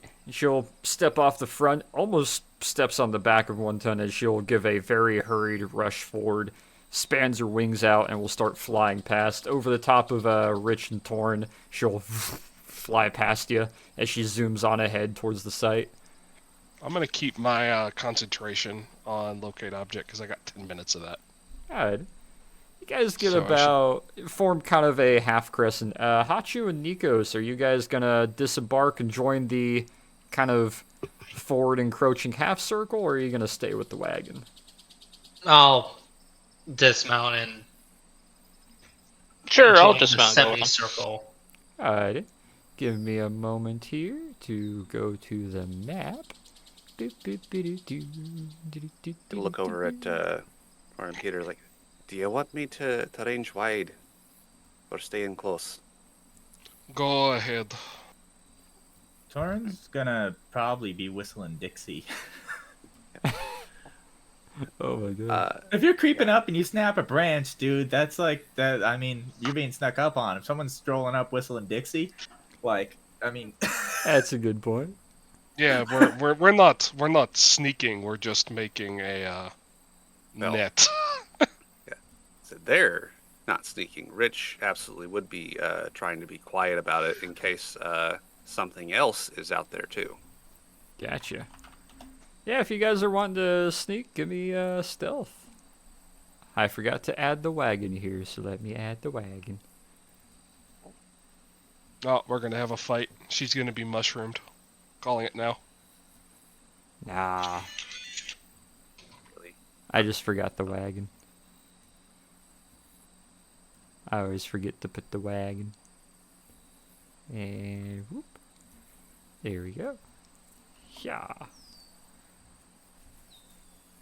Alright, so let's see. Hachu's right there. Wagon is there. Send that to the back. Pita is there driving it. Torn we'll put on the ground to the front right. Rich will put there just adjacent to him. Nikos will put on the left.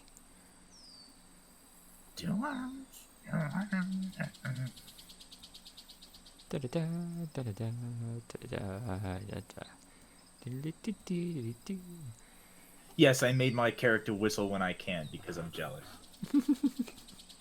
Understandable. I cannot whistle. Fair enough. Neither can I. So, also, Same. I don't know how a snake is supposed to whistle. So, That's I can snap. I good just can't point. whistle. That's something that's pretty common in people our age. I feel like it's because, I don't know about you guys, but I remember when I was young getting the most retarded advice for how to whistle. I mean, it's not from lack of trying. I tried to learn whistling for like a year and change. I just couldn't get it. Can you put a marker on the map where I'm picking up the canteens? I will in just a moment. So I it's should be coming able from to see straight that. ahead of you upslope. I just haven't revealed it quite yet. There you go. I Okay, just I had should to. be able to see the corporals as well as the 3-stack. I just had to populate it real quick. Give me a moment here as I pull this up.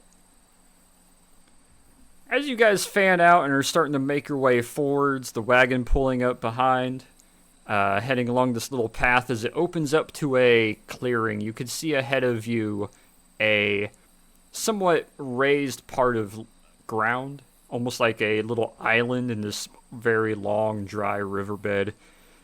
Excuse me. And up on top of it, what used to be fairly camouflaged, and having lost a lot of its camouflage, a lot of its pine branches that were laid over it to obscure it, it seems like it's died and been left to lose its kind of hidden feature. A small, about 3-person tent scattered around and about it looks like 1 or 2 tins that have either bits of clothing or tarp or grass kind of packed up around it, hiding it. And all of you hear at the same time a loud sort of shriek, a kind of pained wail, followed by loud sobbing and crying as you all approach up and look forward, and I will reveal the map. You see the corporal on both knees, wings fanned out, over the top of a body that is slumped there. You're detecting all 4 canteens within that same small location. Yeah, Torrin's running up there. Yeah. Yeah, we're just doing the same. I'm sorry. I should have gone first. She's not really responding or noticing either of you two running up initially. She's grabbing her, she's holding the shoulder straps, pulling her up towards her chest, kind of slumped over. Give me perception, the two of you. Regular. 11. Yeah, Torrin's looking for everything. Marks, how old this is, how long dead she is, like just fucking What's going on? Yep. Regular. Yep, regular perception. No audible, just visual. Ooh. Jesus. Let's go. Torn! I Trying comprehend to look and see the multiple- world. Rich, you look and focus at multiple aspects of this. There's almost no blood or really any viscera, as everything has had a pretty substantial amount of time to rest and degrade and go away. In fact, she is kind of clutching to what is primarily uniform and very far past a mostly rigor mortis body. Very stiff, very cold, almost no actual body left to it, really. Been out here for a good minute. However, originally, the position that you noticed the body of Technician Allison was in a sort of propped up, small of their back, leaning against what looks like 3 small tins, perhaps ammo tins of some sort, like 50 cal ammo tin sized. It looks like she was sitting back, leaned against that with weapon in both hands, you do notice a large smattering of shell casings laying out to the left and right that have long started to rust and dig in and mix with the dirt and the pine needles on the ground. You are noticing a few impact marks here and there, some of the brass casings having rolled a little bit down slope. And the encampment, well, relatively hidden for its time, seems to have lost a lot of it, but there is a large abundance of small logs, twigs, roots, and bark, and bits of tree limb in weird piles and assortments, kind of scattered in a gradual pattern leading up 2 different slopes towards the camp. It almost looks like she had, and quickly analyzing that nat 20 and able to kind of share this with the others, a lot of these limbs and pieces of bark and wood that have since detached and kind of fallen into piles are riddled with 30-06 rounds. If anything, it looks like she was shooting at trees and logs around her. She emptied 4, maybe 5 mags fully before succumbing to whatever wounds she may have had and slumping against these ammo tins that were previously behind her. The tent's kind of dilapidated and worn in, but it looks like nothing has actually been sifted or dug through, really. Any gear that may have been stashed or culverted here doesn't seem to have been messed with. It looks like some sort of last stand that led to a success, but a unfortunate bleed out occurred. Any indication of wounds? That's gonna be my next question is, like, do I see any obvious wounds? I would say with that her, nat like, 20, both of you roll me medicine. Peter, if you want to join in, medicine with advantage, being medically inclined. Nice. Ooh, nice. Nice. 22. Rich, you notice there is some evidence of wear and tear and somewhat hand-to-hand altercation, but you can't really tell exactly what. Torn, you've read plenty enough, and Peter, you definitely know. There is a series of puncture wounds. What seems to be...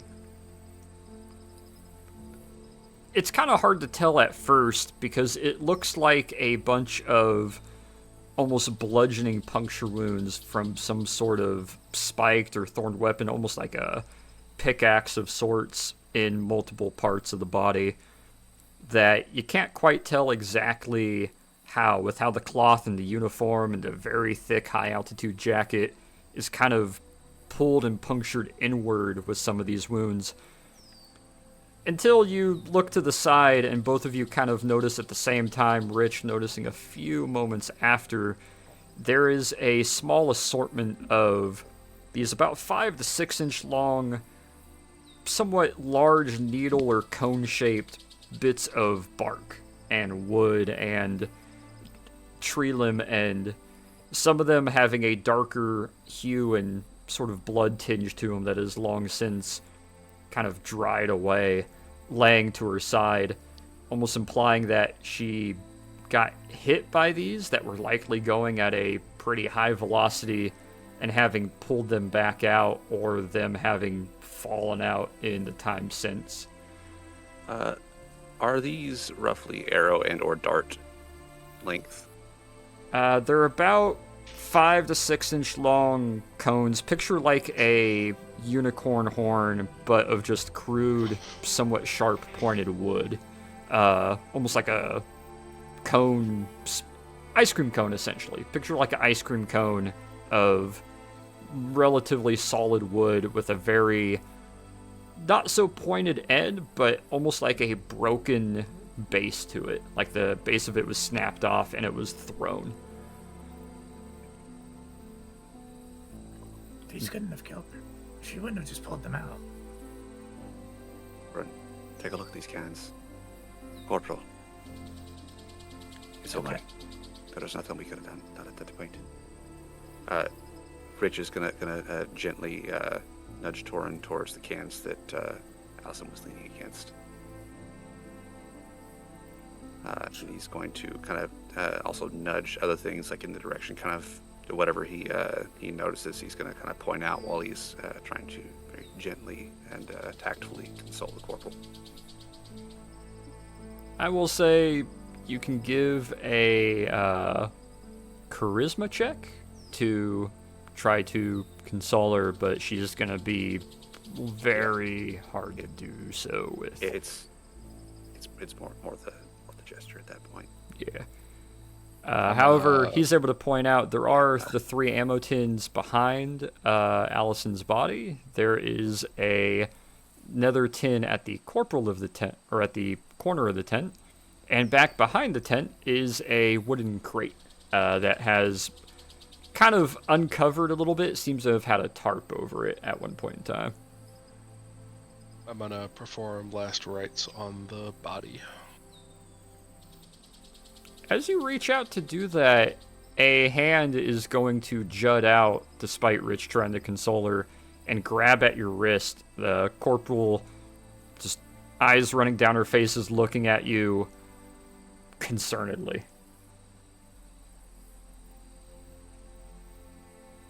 I make eye contact with Torin, and kind of gesture for a moment and ask him aside, should I grab the ensign? I mean, let her know what she's walking into first. She's still holding your wrist tightly, Peter, as you guys are saying this. She'll let go, reaches I was down. gonna say she's gonna see that it's the hand holding my cross. She won't pay too much mind to that. She's mostly just keeping your hand from doing anything, as she's not really sure what you're trying to do, before she'll let go. Aggressively reach into the jacket of Allison and pull out the Sending Stone carved necklace. And clutching into it, she's going to start yelling into it. All flights. Damn it! And she's going to chuck it very hard off to the side, realizing the Ascending Stone has no magic left in it, before pulling out her own and repeating into it all flights to head to her position immediately and start almost kind of rambling and sort of sobbing into the stone. All of you also hear this in your head, while also hearing her yell it and say it in front of you. The magic sends out from the stone, and as she is leaning in, just at that point, pressing it to what's left of Allison's chest and just clutching to the body once again, you realize she has sent a very large message outwards to almost anybody that would hear it. That was loud. That was mentally loud. Corporal. I know it makes it take time, but She doesn't seem to give any note towards you, Torin. I'm gonna gesture at Nikos and Hachu, just assuming they haven't approached. No, I've been staying back by the wagon, make sure nothing like. Oh no, I sneaks said up I on moved us. the wagon up to over here, and DM never moved it. So My bad. Oh, okay. I There it missed is. that. I didn't hear that. Then I was over here, making sure nothing snuck I up was on the sitting on wagon. the bench. That he's gonna, provided they haven't figured out what's going on, he's gonna kind of give them the skinny on what they found so far, and also say that he's going to move. He's like, I'm going to move forward because that seems to have gone out to more than just us. I need to start. Yeah, searching the camp. that's probably a good idea. Make sure Corporal. nothing What? comes to investigate. When the time comes, let Peter do his rights. This place traps souls. We did a good thing. Are you? I need to. What are you exactly trying to do to her? last rites. You can't bring her back? I'm Nothing short of a wish can.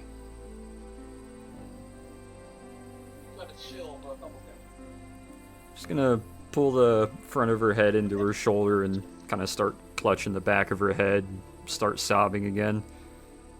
After a few moments, takes a very sharp breath in, lets it out slowly, and will carefully lay the body back down, placing both hands on her stomach. Okay, do what you need to do, Father. Thorin, take a give me minute to, investigation while he does this. Perform last rites, and then I'll console her some. Alright. As you focus on that and give that some attention, you do notice there is still a soul. Oh, you okay there, Hachu? Oh. Yeah? Okay. As this hearing some as you give last rites and give some focus, you do notice there is still a soul bound to the body. You are able to focus and provide the channel, provide the destination, and with your clerical ability, you can see the passage of it as instead of the usual departure and heading towards whatever destined path it's supposed to go to, as you've kind of noticed with the Fey Realm, instead of following along that path and, in quotations, out of sight, it makes sort of a blip, kind of a teleportation back to your plane of existence to continue said departure. Giving you the notion that she is properly on her way towards whatever sort of after deity that she is subscribed to or protected by.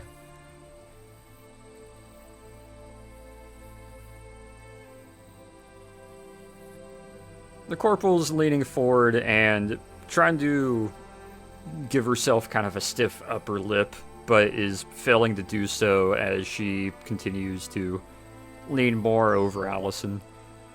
Thorin, you start investigating through. I'm assuming you're going towards the large crate in the back first? Yeah. Alrighty. Let me go here. As you lift the tarp up, a bunch of dead pine needles and former camouflage that were kept over it and likely being replaced every so often to keep it fresh. You pull that off to the side, and it's a pretty good-sized wooden crate. One of the about 3 foot by 1 foot by 6 inch crates, and it's got the double brass flaps on it that lock in. No locks on it currently, as you're able to flip the 2 tabs, open up the top of it, and very well preserved and wrapped inside is 2 small notebooks with a string wrapped around it that seem to have been utilized and written in, as is evident by some of the foxing on the corner of the pages, and what can be kind of visibly seen a bunch of additional notes and papers. You see not 1 or 2, but 3 tall stacks of well-preserved photographs that have been stacked up properly with dividers in between them, wrapped around and stashed in there, and on the back of them, or what can be implied on the back of each one, is a rough grid reference of sorts and a timestamp and date on the back of each picture, or at least on the top picture of each stack. Next to that is a handful of extra lenses, a camera that looks a little worse for wear, but still operable, and then a mixture of a couple extra rolls of film, a couple pencils that have been long worn down to below halfway, 2 extra notepads, and a mixture of what looks like her issued scout map that they had been making and copying, and a additional couple papers and bits that have been added to their map. A very quick glance at it, you can tell this is definitely one of the more dated maps that they've been able to update since then. However, she seems to have a lot of updates of her own and additional drawings of her own added to it. Torin's gonna take the map, but everything else is just gonna get he's just gonna close the lid and take that entire crate over to the wagon. While he's looking through all that, I'm gonna wave Hachu down. Hachu, Yes. come here. I'm gonna hand him one of those thorn ice cream cone thorn things. And I'm gonna say, take this to Rich, see if he's seen anything like it before. Alright. And I'm gonna go back to consoling her. She did her job. She mapped the whole damn place. Yeah, she did. Wait, do I actually know he's over here? What she would do. You should, I think. Give me He's just hiding. He's not investigation. invisible, isn't he? Give me Yeah, he's in investigation. stealth mode right Yeah. now, so I don't know if he's here. I don't see him or Wait. not. Rich did say he was going to go on the far side, so he knows, generally Yeah. speaking, Alrighty. and noticing that he's, he's looking for him, he's going to hop down anyway. Alrighty. Yeah, as you're looking around for him, you can't quite spot him until you see one of the trees ruffle a little bit, and Rich will come popping out of his cover and land down in front of you. Just exudes from the tree.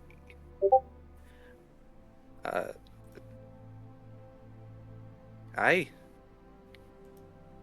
Here, what's this thorn cone looking thing? Oh, what the hell? Alright, what's this thorn looking thing we got here? Roll me nature, Rich. Oh, good. An intelligence check. How wonderful. So why am I like 4 character spaces, bro? Come on. I'm not that big. Yes, you are. You're 30 feet long, Hachu. You're a large Look, creature. look. You're You are classed as a big. large creature. You take up a 10-foot area as a large creature. Rich would technically be a quarter of a grid square. Technically, Or half but of that a one's square, hard to so, map. That is hard to map, but Same with Torin. Alright, you said an HL. This is gonna go horrible. Here we go. Does he at least get advantage or no? Yeah, you can get advantage. That would actually Yay. make sense. Second rolls in that one, don't worry. Oof. Well, you take a look at it. Let me give you a quick little DM.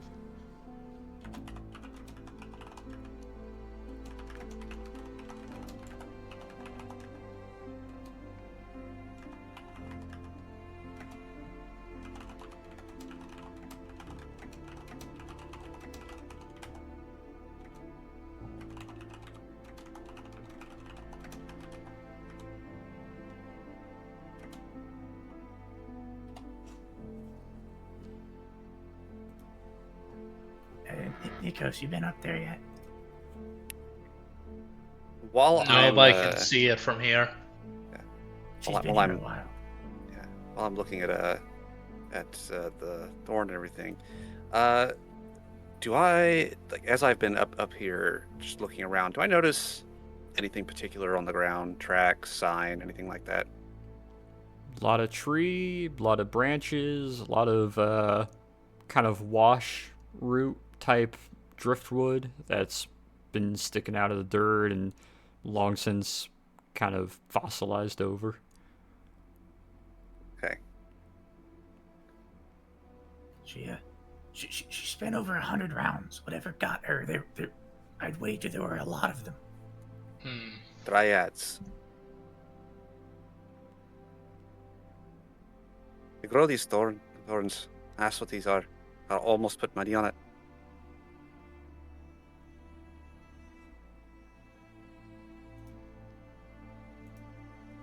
And look at the number of them. There's definitely more than one.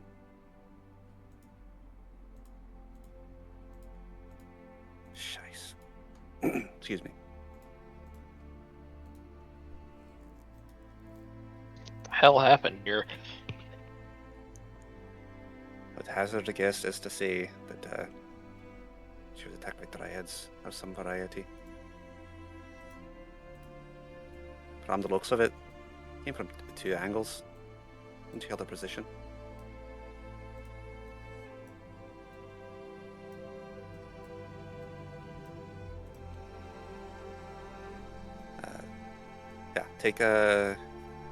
Tell the others it's they're likely dealing with dryads.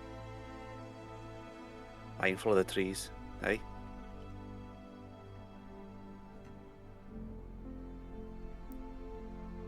As he's explaining that, and Torin, as you're chatting with Nikos, while putting the large crate in the back of the wagon, making sure it's secure.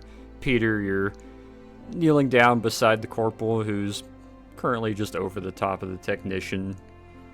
You can kind of see outwards, flying just barely above top of the tree line in a very hurried pace. Two of them come swooping in, drop into the lower ground, come to a landing, and quickly stagger and run over, folding their wings. Two more land beside you guys. The other two land, looking upwards. The ensign comes flying in and nearly just biffs it, landing and hurriedly rushing over, dropping to both knees. And after a few moments, the team has collectively are standing around looking downwards, have dropped to their knees, or are just in their own different ways, looking outwards, looking inwards, focusing down. Not really saying much or asking too many questions until the ensign looks over to you, Peter. You, done your clerical stuff on her already? Thank you.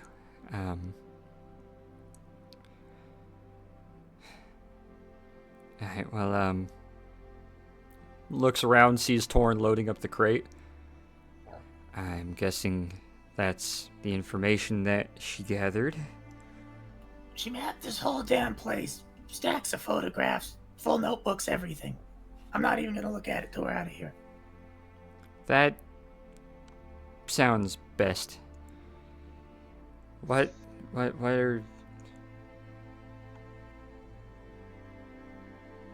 was she attacked by? Rich is gonna kind of tug Hachu by the sleeve and head back up there and deliver the news himself, holding up the thorn. Dryads. Is that what it was? The Dryad. walking trees. I'd almost put money on it. I'd almost put money on this dryads. Do they attack in groups? Are there a lot of them? Because she spent over 100 rounds. I mean, look at the brass. Look at the ground. I can imagine it's a little difficult to kill them with just bullets alone, and it doesn't look like she had too much of a chance with them. I don't say that. She put up a fight. Look at those casings. She stood a hell of a chance. It's just this place.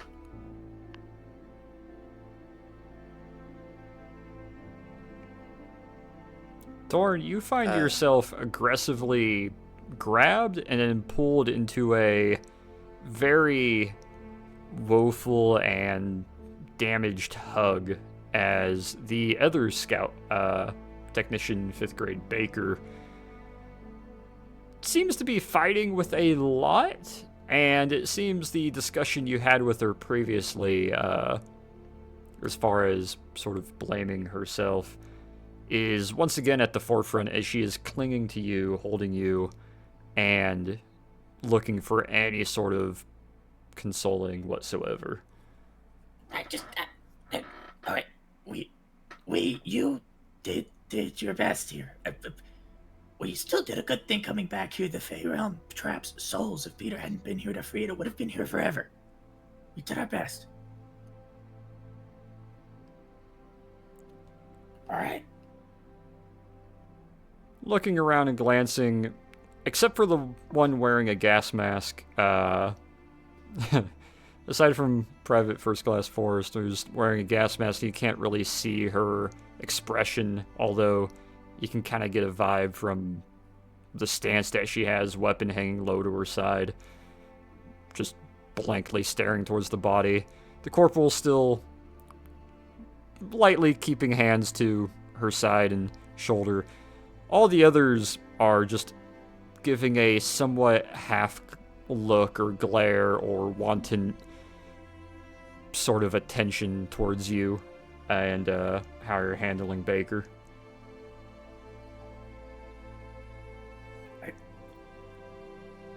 I don't want to interrupt, but that message was very loud. If they're still in the area, they heard it. We need to be going.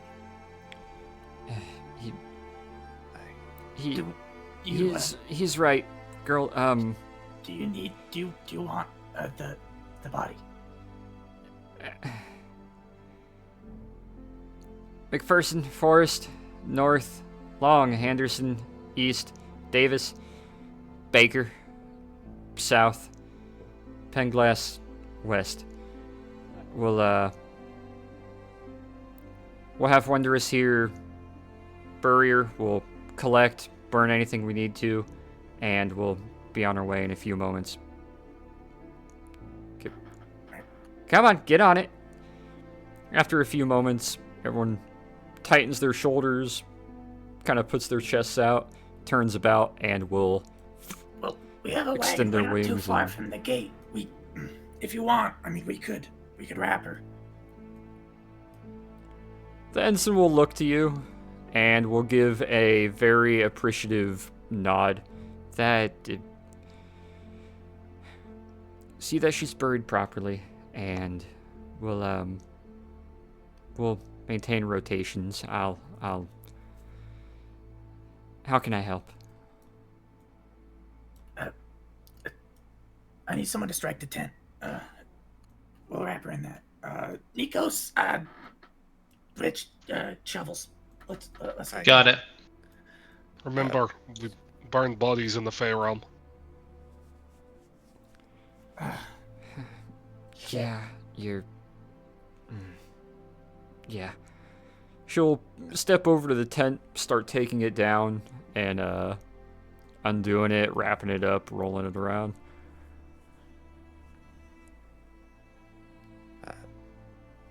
Rich is going to take another good look around, look at the sign on the ground, look for anything else that will confirm his assumption as far as what the attacking force was. With that nat 20 perception early, give me investigation with advantage.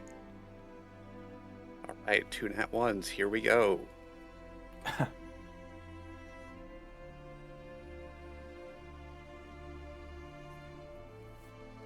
Hey. Looking around and focusing mostly, you do notice where some of these branches and limbs that should have 4, 5, 6, maybe 8 smaller limbs extending off of them look like they've been snapped off or broken off rather suddenly and crudely, implying that what you could assume to be an arm of any one of these dryads. It seems like however many did make their way up this little slope had sent quite a few in her direction, which would explain the larger collection of cones and thorns that are embedded in the dirt or were in or around her. You get the notion where a couple obviously missed and went off into the distance somewhere. But it seems if you had to take a gander, maybe 10 per dryad, and if you had to take a guess, 6 to 8 dryad remains seem to be scattered about here. You can almost make out what was a torso, what would have been 1 or 2 arms or legs. It's kind of a mess. It seems like whenever they were fully dispatched, they would just fall apart into their base components. So it's kind of hard to really make out what, but if you had to take a guess, 6 to 8 or so made their way up, or attempted to.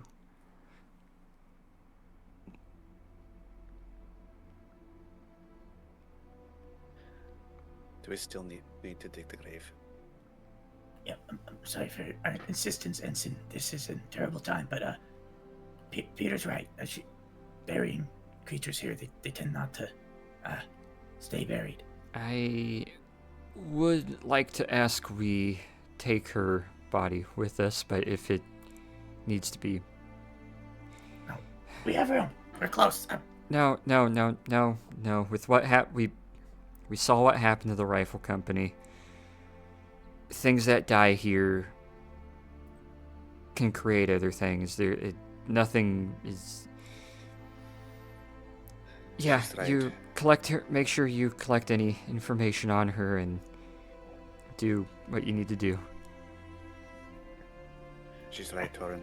What if the mushrooms and everything don't survive the transfer from this world to yours? Okay. Yeah, you're right. You're right. Ma'am, I've got a searcher. If you'd like to look away, there's nothing dignified about this. She's already turned away and is going back to disassembling the tent. Just gonna And Torin's gonna go through all the pockets. Alright. Doesn't take too much of an investigation with this one. As you dig through, you are able to find her tags. You're able to leave one tag with her, snap the other one off, where you get the information that I DM'd you. Looking across her body, though, it seems she was really good about when it seemed like she was in a bad situation. She put all of the needed and important information, rank, and tags, and everything else inside that crate with the pictures, the journals.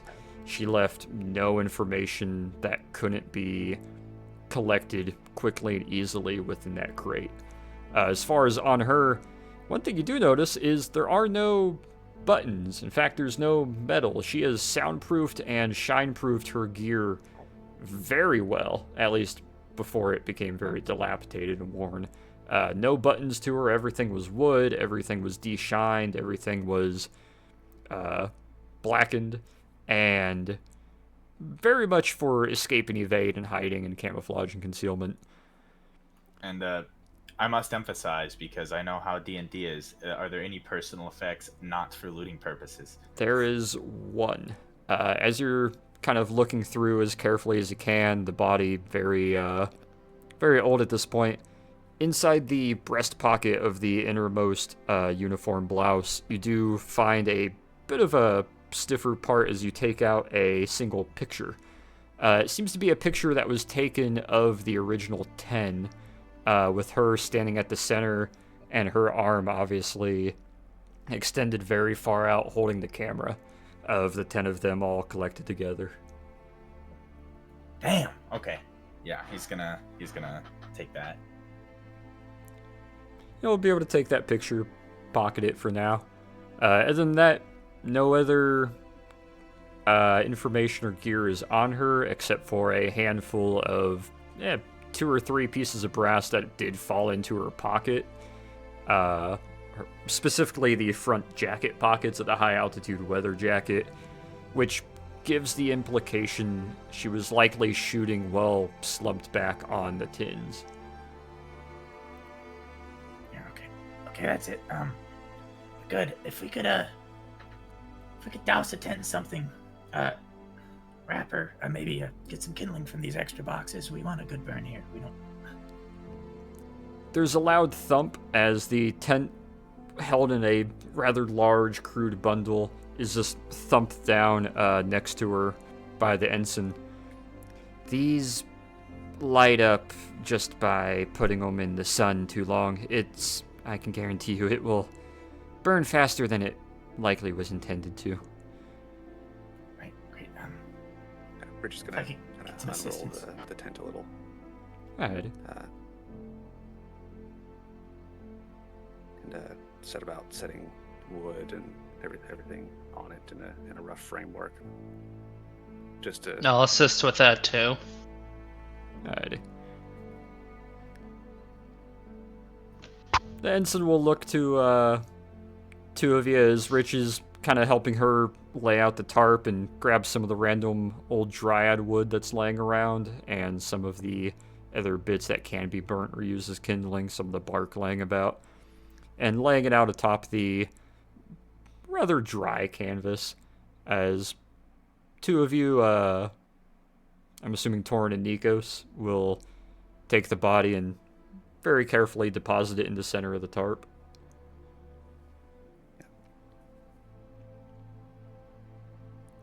And once that's done, Torin's going to head over to the ensign, kind of wordlessly, demanding attention, eye contact, whatever. He's gonna pass the picture face down to her, and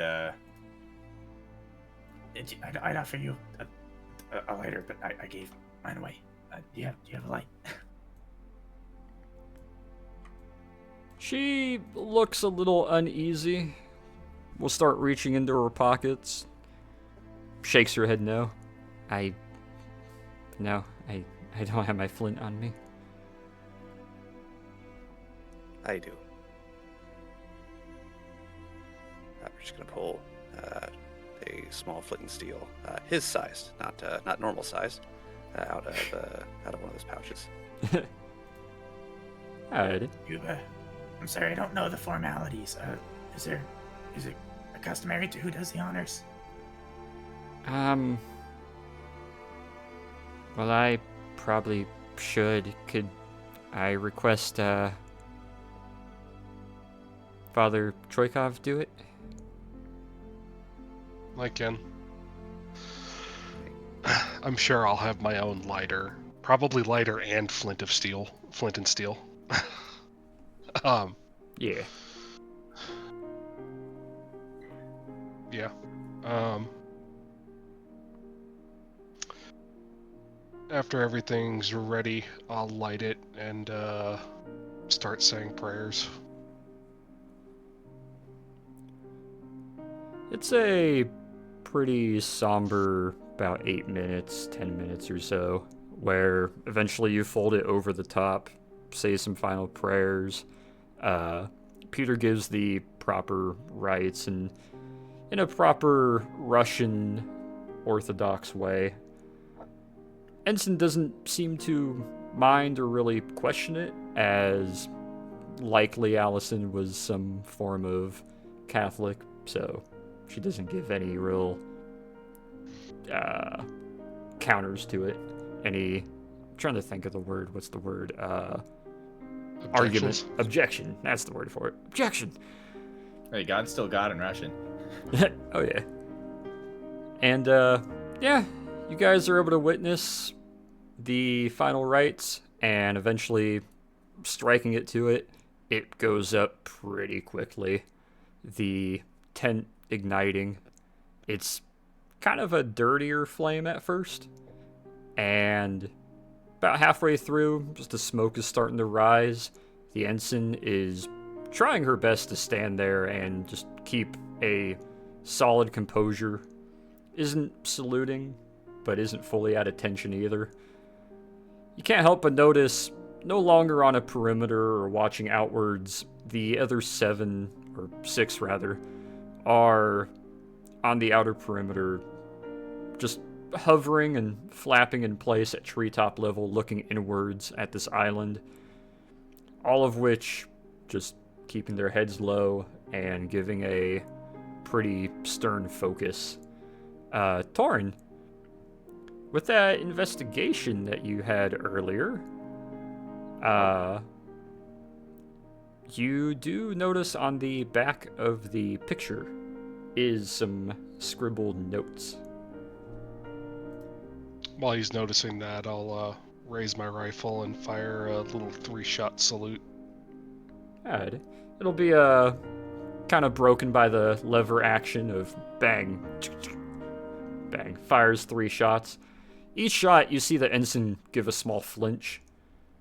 Her ears kind of arcing back each time, like she's almost not expecting it or really ready for it.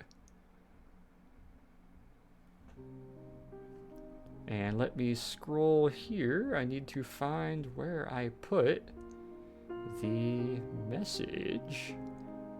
It is escaping me. I put it somewhere, now I can't find it.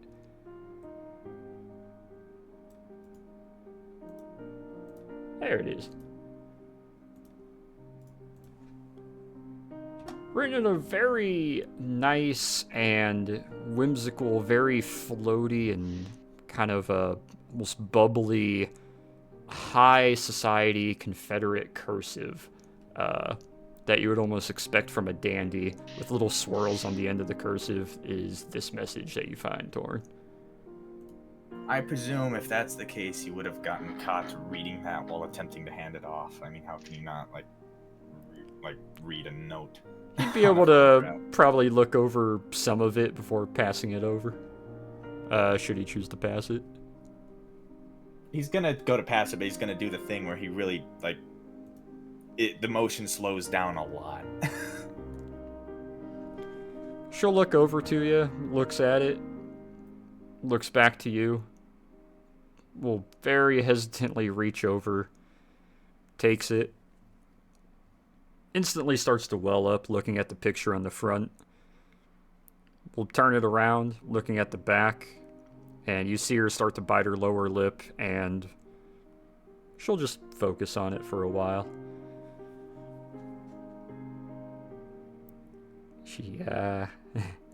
She left a final message. Yeah, I'm sorry. I read it. It has mission pertinent information as well as I focused on those parts. Would one of you want to read it, or should I? It doesn't seem to be mission pertinent here.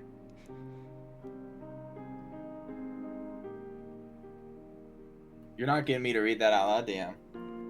Rich. Even for an inspiration point? Rich loops. Sir, that is bribery and illegal. Rich is if she offering offers- a handout? If she offers the picture to him, he will read it. But If you step he won't forward to offer outright. If you give any motion forward, she will slowly hand it out towards you, if you should before Torn does.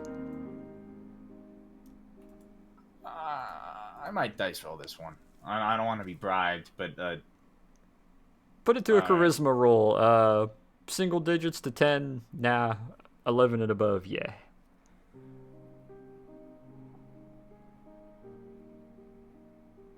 nope. Yeah, that's a no. Torn is leaning back from it, and seeing that, she'll give a very understanding look, kind of having to swallow back a little bit again. She'll pass the note over, or the picture with the note on the back to you, and I will send it to you. I'm sorry, Ensign. It just isn't my place, and my voice isn't exactly the most charming.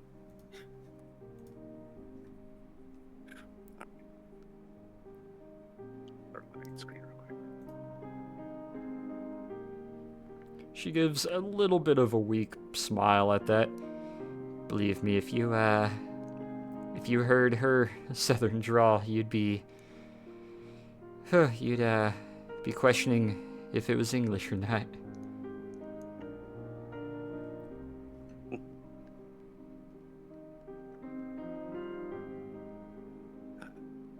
DM, do you want me to read this as her or as Rich?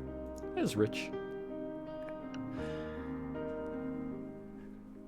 Dear sisters, this expedition has ended for me.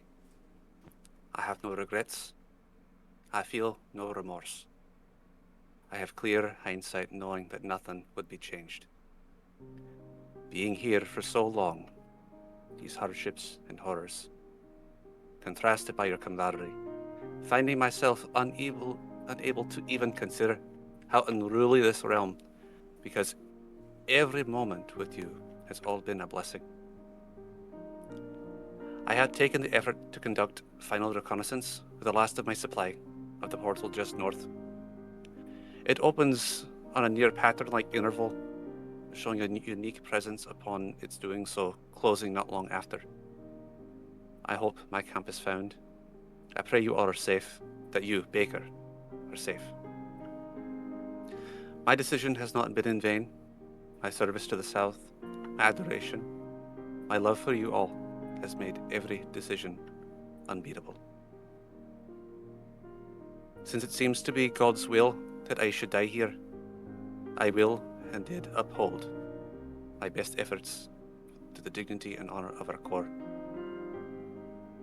I will signal St. Peter upon your arrival, as I shall be watching patiently till that time should come. Technician 5th grade, Margaret Allison, 3rd Signal Corps, CSA.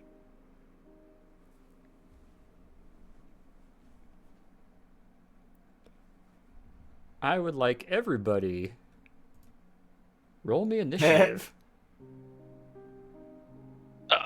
You son of a Like that was bitch. gonna happen. Ensign, what's the highest medal that you have? I think it's pertinent here. She gives a nod at that note, and as she's about to answer, that's not the right one. There we go. Say. Give me them initiative rolls, everybody.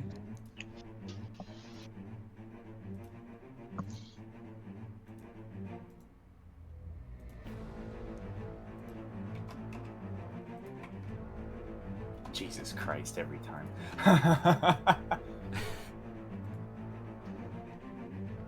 So for this God one, forbid I roll above a 7. for this one, the ensign will be on the ground with you.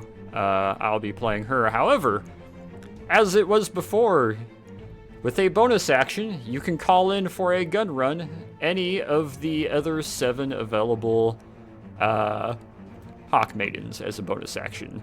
Yo, we gave him more ammo. They all have more ammo, so you have unlimited implied gun runs at this time. Ugh. Let me do some organization here. What brings upon this encounter is everybody shoots their head over looking as the small pile of pyre of fire in the middle of you rising up with smoke. It would seem the message and the worries around the mass message sent out did in fact wake someone up. As a lot of the trees start to shimmy and shake, 2 of the hawks, before they take off going high up into the atmosphere and cloud level, one of them lets out a very loud yelp as one of them seemed to be impacted by a random ballistically thrown cone-like thorn from one of these dryads. As it would seem, the forest has kind of lit up. Rich, can you talk them down?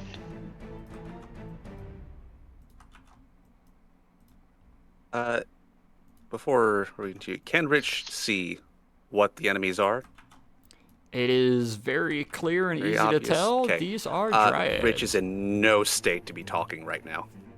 In Sylvan, Torrin's just gonna shout and just tell, This is a funeral! The ensign gritting her teeth. I suppose it's good that there's more death then. As she racks her Shao-Shat and aims it outwards.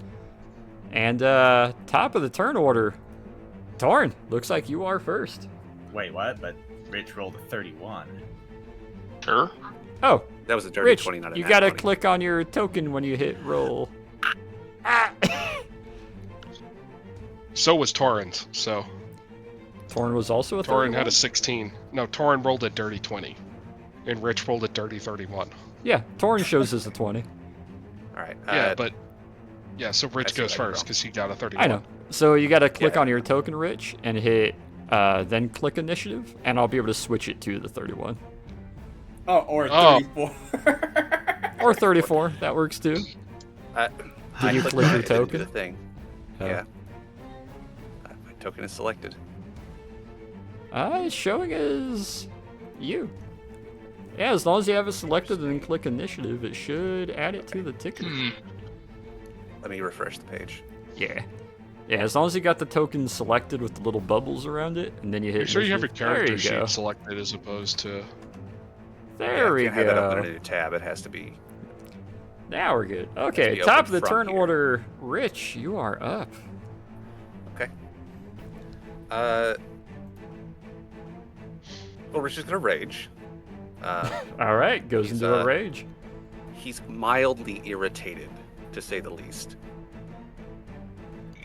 To say the least. Let me click the things, for I must click the things. That. Let me consult the knowing of all things. Okay. And let's see.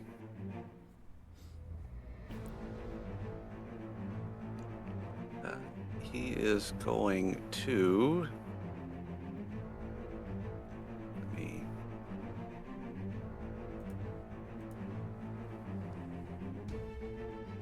See who's where.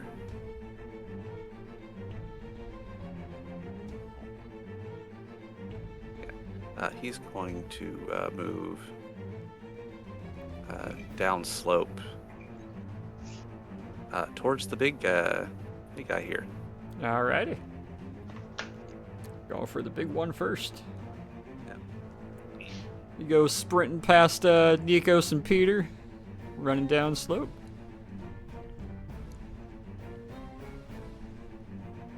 Verify my That is correct. page on that. There he goes. Yeah, you just see him take off, just. No, I'm just trying to get my spacing. Yeah. All right, and we're going to smack him. Alrighty. Oops, that was the wrong one. What is that? That was the wrong sheet. Don't mind that. +0. That should be. No, that's correct. That's correct, because you don't currently have the stacked rages at the moment. Yeah. Since you took a long and camped rest, it is should be back down from that based upon the sets that we got. It is down. It still has the one of the bonuses because it's 6. Yep. Yeah. Anyway, I love that we have a frontliner that never gets within 5 feet of the enemy to engage my pack tactics perk. Shit. It's so great. At times he will. He just really likes that bill hook. yeah. I mean, find me something better. But yeah, 24 so hits. Anyway, it's 24 hits. Okay. Oh yeah. Alrighty. How does 23 strike you? 23, that comes to 46. Which, if I can do math. Damn. Yeah. You slash this dryad across the chest, it screeches out, a bunch of limbs and leaves and bark fall off it as it just roars outwards at you. Okay. Well, I mean, why stop there? 19, that will There hit. we go. 4. Alright, 24. That is. Yeah, another good hit. It yells out. One of its limbs drops down to the ground, twitches a couple times, then completely turns to just regular tree bark and wood. Well, I mean, why stop there? Ooh, yeah, that hits. 31 hits. Nice. So that 20 plus 2. Yes. God dang. Ah! What is that, 28? Doubled? Well, with the 29 HP left, this large tree Nice. takes an impact across the center. You hear a little bit of burning as the iron breaks through it, and it just completely turns to leaves and sticks and bark and wood and just crumples to the ground like you dumped out a bag of yard trimmings. It just turns completely organic and rolls out, and you quickly realize this matches the same composition of the random wood and bark that is all over the top of that knoll leading to Allison. Makes sense. How far off is this one here? That is 5 feet off the ground. All these ledges are a 5 foot Okay. ledge. Oh, perfect. we're gonna smack that one too. All right, give him a smack. There's nothing about the floor on this one. That hits. What was that 30, 7, 10, 20, 34. 34. Damn, okay. Yeah, that one's very much hurting as it screeches out. Half of its body turns the tree while still mostly attached to it, and it has to grab its own shoulder, and you hear the snapping as it breaks off the organic tree from the rest of its still living body. Okay. And that, I'm just gonna step slightly this way to break line of sight on most everything else, and call it there. All right, Torin, you are up with Rich dashing off, dropping one of the larger trees and attacking another one. What is your action? What is your plan? Torin's gonna run up here and mount up on the running board of the wagon. Gotcha. Unshoulder the bar. And, hey, look, this guy on the right. Ah, guy in the middle right here. Yeah. All right. And I bet you can guess what he's gonna do. Is he gonna shoot him with the bar? He's gonna shoot him with the bar, can you believe it? So a dryad gets hit by a bar. Damn, both of those will hit. Oh shit, they're squishy. 10, 20, 31. Ah! Yeah, he takes those, the 6 rounds, just as you see him rip into him, and you can definitely see a parallel between the 30-06 from the Shaoshat and the 30-06 out of your bar. As it impacts it, it blows clean holes through it, it chips away at it, and this one is missing half of its left leg as it's crumpling to the ground and barely managing to stay standing, leaving it in a pretty similar state to how Allison left the others that were attempting to attack her. And then he's gonna shout, just still in Sylvan, I swear if you don't turn and run, I'm gonna burn this forest down when we're done with you! and then he's gonna point at it. Gun run. Bonus action gun run. Alright, gun run is a 2d12 doubled. So roll me 2d12.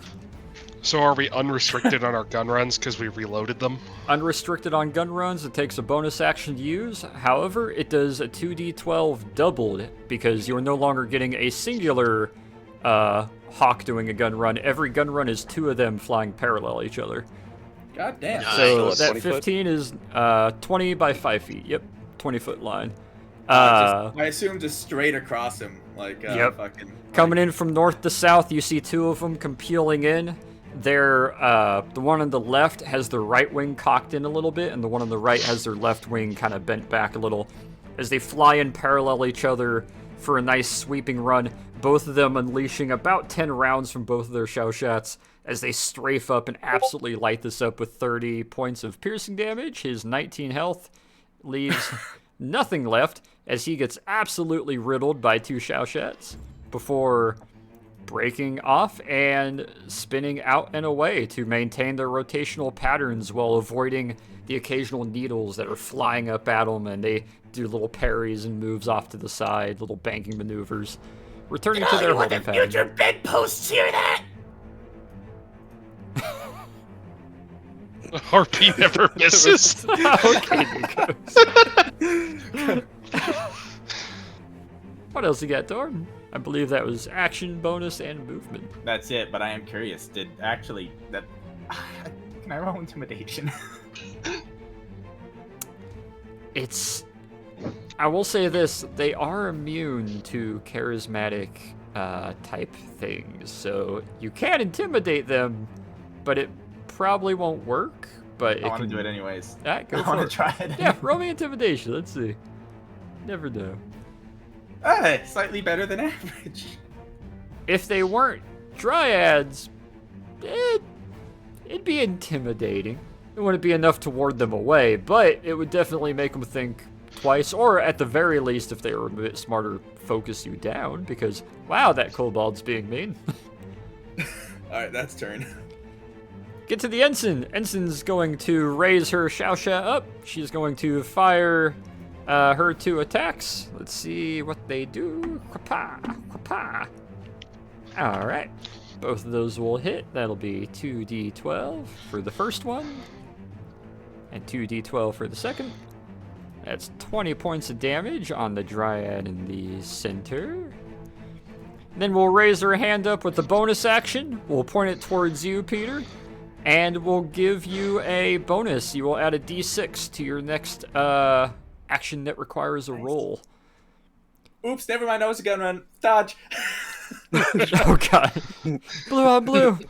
Before she will extend her wings out, and she will kick upwards and go to about 30-foot elevation, hovering in place. Last thing Peter hears, a harpy never misses.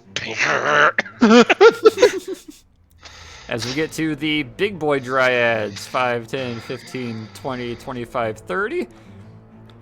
Actually, nah, we're going to do something fun. We're going to do something fancy. It's going to spend the 30 feet of movement to run into that tree at full force and use bonus action, tree movement. Yep. Gonna come running out of the same tree. Hachu! Oh that is boy. a 22 Yeah. and a 19 to hit. Yeah. I'm assuming both hit. Yes. That is 8 and 13 piercing damage as both of the limbs go jutting forward and just shove very sharp, aggressive wooden claws into either side of your midsection. Aye, the only one to be stabbing the noodly man is me. As they rip those outwards Free fucker. after the 21 damage, bonus action, it will reach forward. I need you to do opposing strength check with it. Oh lord. Man, you do not want our caster doing our real caster doing anything, do you?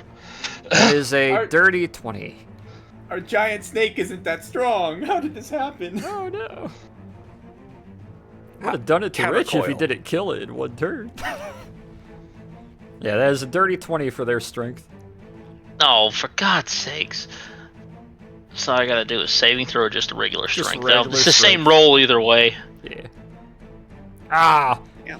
You almost fight it off, however, you guys do see, in the craziest sense, considering how fucking large he is, about the same size as this tree standing up, a bunch of the viney-like tendrils and claws and thorns do reach outwards, wrapping around Hachu, binding his arms to his side as it's slowly starting to uncoil and wrap around him. You will have to spend your next turn making a strength save to break out of being ensnared. Can I make a reaction out of that? What kind of reaction? Let me... Do you have a specific reaction spell or something that allows you to make said reaction? Yes I do. Flip him I'll off. just cut. Flip him off. Oh, you bitch! Haven't gotten to use it yet for anything. Fuck yeah. Alright, wisdom saving throw. No. God, hitting. I hate your spell save DC so fucking much. They're so high. Worst thing Alright. is, it's only gonna go up as I get higher. As opposed to Succeed me, on a whose spell wisdom save saving DC is throw. fucking like 12. Being thrown to another point in time and causing the attack to miss or the spell to be wasted at the start of the next turn, the target reappears where it was or in the closest unoccupied space. The target doesn't remember you casting the spell. That is hilarious. Despite stabbing into you twice, as you get wrapped around in vines and thorny like limbs and it starts to ensnare you, there's a little bit of that slight shimmer as there's 3 Hachu outlines very rapidly vibrating. A very similar kind of visual to whenever Leroy would shoot anything or try to light his lighter with the most elegance. It always had a slight vibrational flare, like he never wanted to mess it up. Like he would break the timeline just to make sure he could light his pipe every time perfectly and look like a gentleman while doing it. Hachu vibrates in place as all of a sudden everyone's able to blink, and roaring out, looking like it wants to run into the tree to the left. The Dryad is getting ready to make its move. The other one, however, is going to run forward, making its run. Is going to get over here. Unable to attack or reach up that high. That will be its turn. Hachu, your turn. Well. Well. That tree stabbed me. The tree. I did. Ain't that something? What do you got, Hachu? It's a damn shame. Damn shame. He's just standing there. Medicine. He has no idea what's coming. Let's do that for right now. Where are you casting that? Make sure to get one of the trees in that too. Who brought the Agent Orange? 40 foot. Right. I believe it is 20 foot. Creature in the sphere, a 20 That's a foot radius. Yep. So Okay. 20 foot from center. Okay, There you so go. those two. Gotcha. They need to make a con save. Oh boy, they're great at these. Would that Fuck you also and your break the tree that he's trying to run into? Oh yeah. I gotta roll for the tree, see how sturdy it is. Gotta roll for the tree. Well, I had to roll for the house too, so. Alright! Ha! I guess that tracks. Storytelling dice at its finest. The tree, the limbs, the ground, all the debris. It's almost like you're doing the quickest lawn cleaning service. Everything gets yanked inwards, including the large dryad that gets dragged across the ground and the tree that it's trying to go into. The other one with a fantastical nat 20 kind of digs its roots into the ground, sways a bit as it's pulled towards it, and then leans back like it's unaffected. However, give me that 5d10 force damage. But what happened to the tree? We'll see how much damage. Oh! So that is 25. Alright.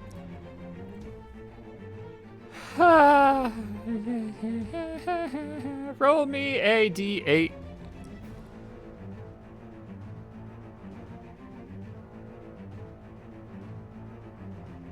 Roll me a d10.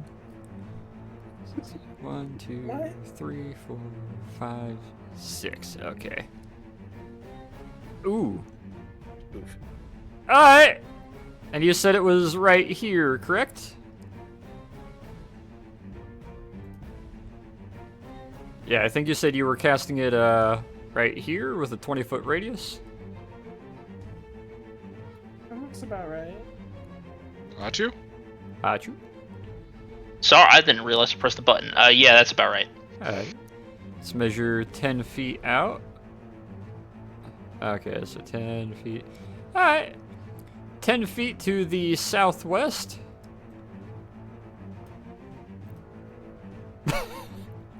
Let me roll some damage.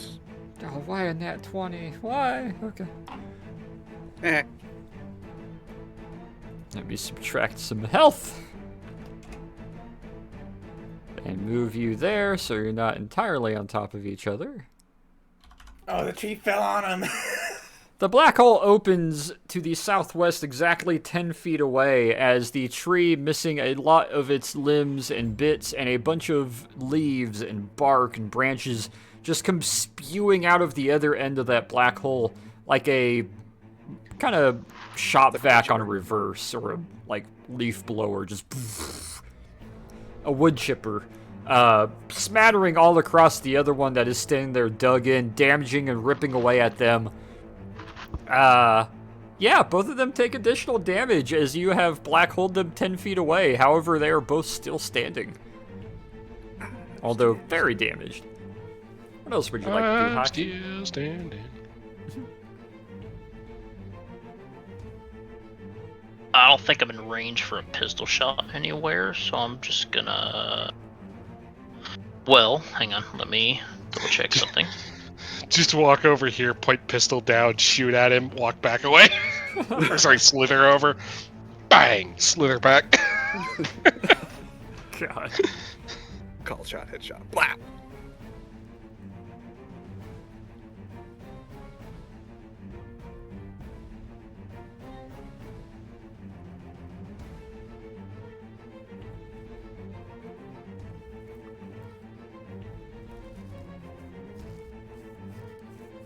I'm gonna cast this on myself. That's a bonus spell. Ooh, what you got? Spirit Shroud! Okay. Your bonus action will be concentrated on. However, you focus on it, gives you, any attack you make deals an extra d8 damage when you hit a creature within 10 feet of you. This damage is radiant, necrotic, or cold. Man. Any creature that takes this damage can regain hit points. In addition, a creature that you can see that starts turn within 10 feet of you has the speed reduced by 10 feet. Okay. Duly noted. Alright, that was movement, action, and bonus action. We now get to the Leafy Dryads. And I'm going to shift this around a little bit.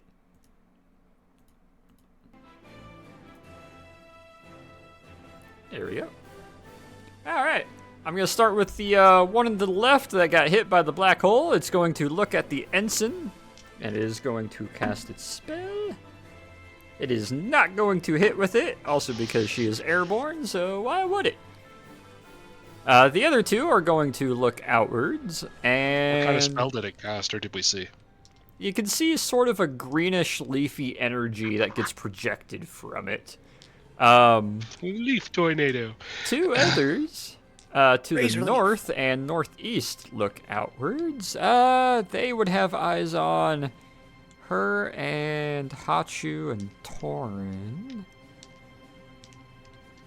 They're gonna engage Hachu and her. Yeah, we'll go with her attack first. That ain't gonna hit her. Hachu. That definitely ain't gonna hit you. A 9 is not gonna touch you. Two greenish Finally. leafy blasts go zooming past you, Hachu, and past the ensign up in the air as she quickly banks to the left and dodges it. Let's see, where's the other one? There it is. Let's see, 5, 10, 15, 20, 25, 30. Gonna run to the edge here, look at any, mini, miny Torn. And it's going to make a attack towards you. Fuck, that's only a 15. Yeah, these guys suck. A greenish blast of energy goes shooting past you. It smells like fresh cut grass as it impacts the ground behind you and just kind of dissipates as leaves and fauna kind of explode outwards. Was that supposed to scare me? What are you doing, mudballs? We now get to the other dryads. He's gonna hop down, run over here within 5 feet of you, Rich. Oh, hold on. He was more than 10 feet away. He has He now was entered my indeed. 10-foot radius. Yep. Oh no. How Make your retaliatory boop. unfortunate.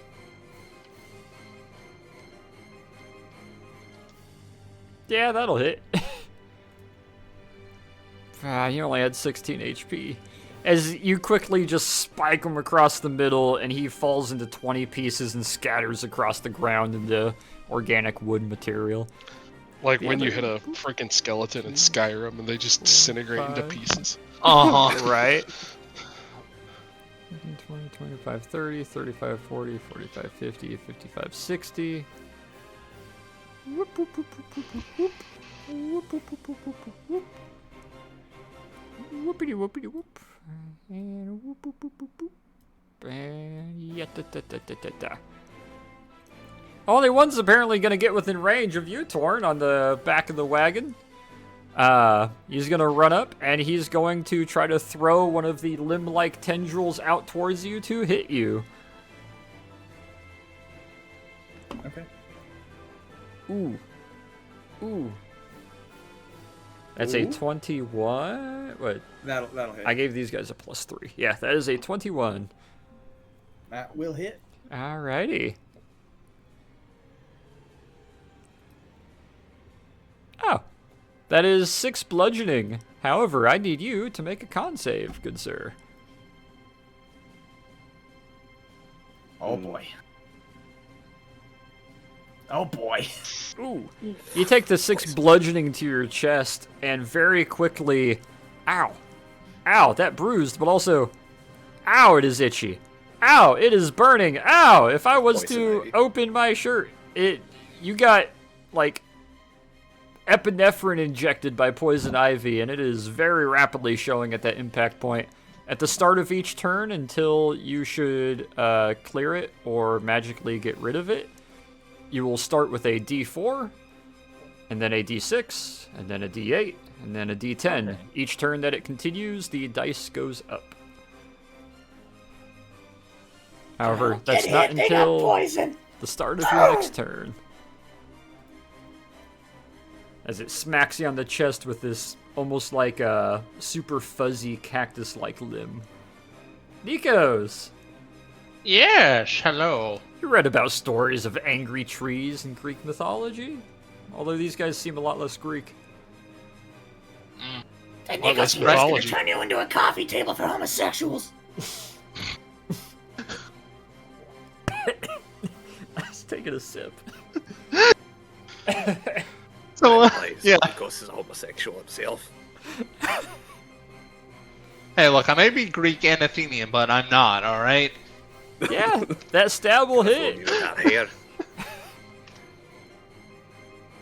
Correct me if I'm wrong, you still have your original Telshine spear, or do you still have one of their pugil sticks? I got it back, but I probably kept on to the Sergal spear, seeing how it was effective against Fey creatures. Gotcha. And yeah, probably, I'll double check. I think you were going to use that while you were here, then you were going to switch back to your regular spear, so... Yeah. Yeah, the 17 will hit, 12 doubled, that'll be 24. And then that 21 will definitely hit. Criminy. Wow, he's barely standing, but yeah, you see Nikos come running over after he smacks you in the chest and gives 2 very quick slashes across either side of it, almost knocking the midsection out, almost taking it in half. Oh. Damn. Roll me a d6, sir.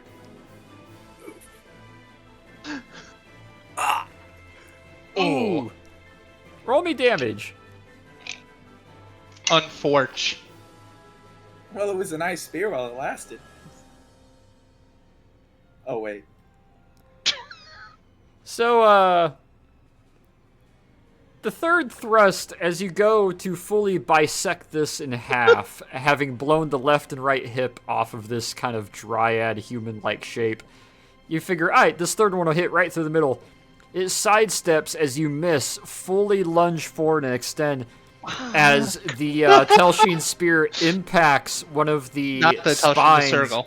Or the Sergal spear impacts the one of the spokes of the back left wagon wheel and obliterates it, following through, sliding out of your hand, and then landing in between the spokes of the back right wheel and laying on the ground. That's fine. There's 20 of them for a reason. We can afford to lose one. That's annoying. Yep. There is a slight shake and groan from the back left wheel, but it is still standing. Alright. However, you are currently disarmed of a offensive weapon other than your shield. Well, good thing I haven't used my bonus action. Ah, what is your bonus action? What do you think? It's what my bonus action always is. Recall your spear? Yeah, I'm just going to get my regular spear.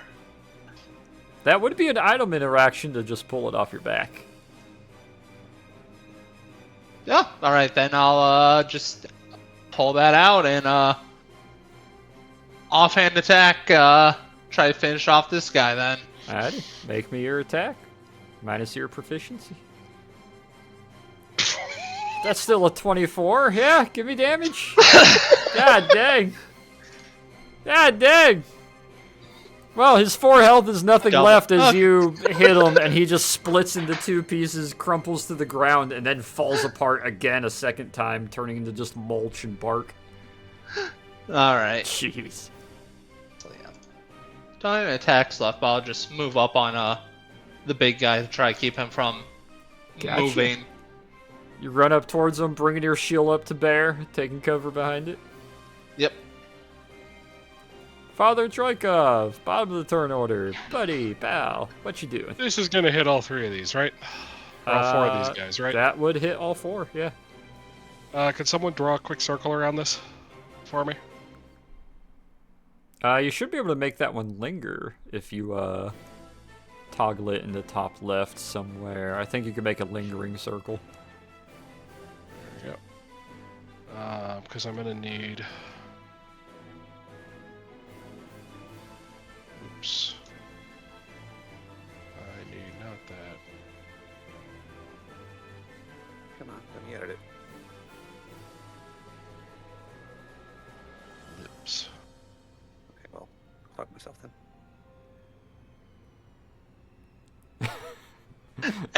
Oh, there we go. That's almost it. Today's episode of the party draws a circle.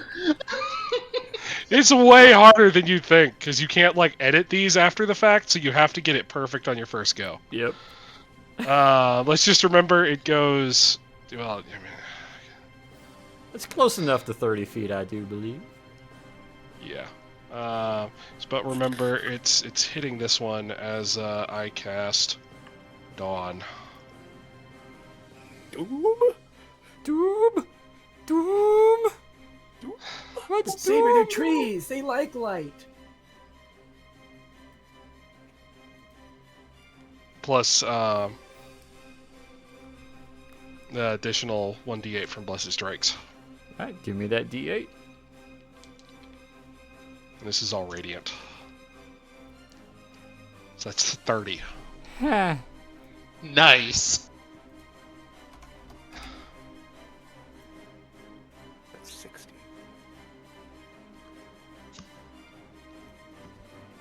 Jiminy Christmas. Jiminy Christmas. Jiminy Biminy Gimminy Biminy. You guys get the sort of halo like blah, as once again a cone of radiant energy and light breaks through the barriers of different realms and realities and smashes into the ground, incinerating some of the sinew and bark and wood, and 3 of the 4 just get absolutely crisped and fall apart, burning, scorched smoke rising off of them. While the large one, its entire back half is just sheared off by the magnifying glass laser that burns away as it just screams out and starts thrashing side to side in front of you, Nikos. Peter's giant death ray is active. What else would you like to do, Peter? Bonus action. It's going over here. Our God is an awesome God.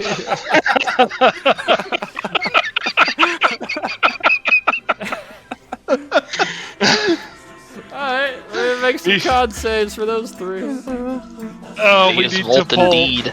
We need to pull the audio clip out of the plague song from Prince of Egypt. Thus say the Lord. Alright, let me go to timestamps. We're at 3:25.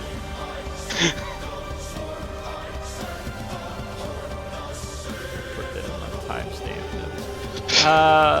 Yeah. None of them are gonna pass. So I'm assuming it's the same Somebody. damage, right? So you want me to roll again? Yes. Alright, we'll take the same damage. Somebody get this man a staff and a commandment. Peter, I'm so glad that God trusts you to be discriminated for him. This radiant light scorches overwards, burning bark, limb, and tree, cleansing the territory as it just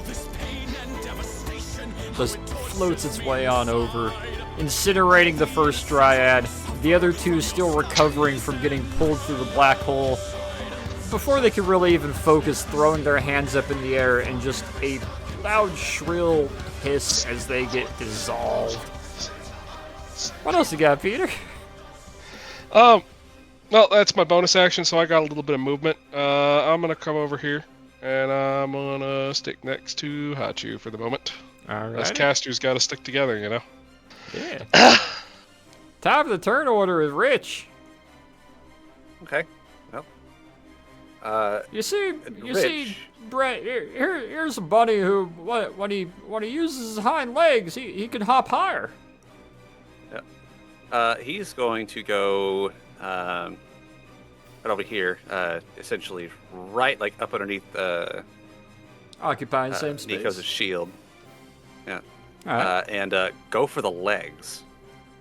Called shot or just flavor for going low? Flavor. Gotcha. Not called shot this time. I probably Alright. should.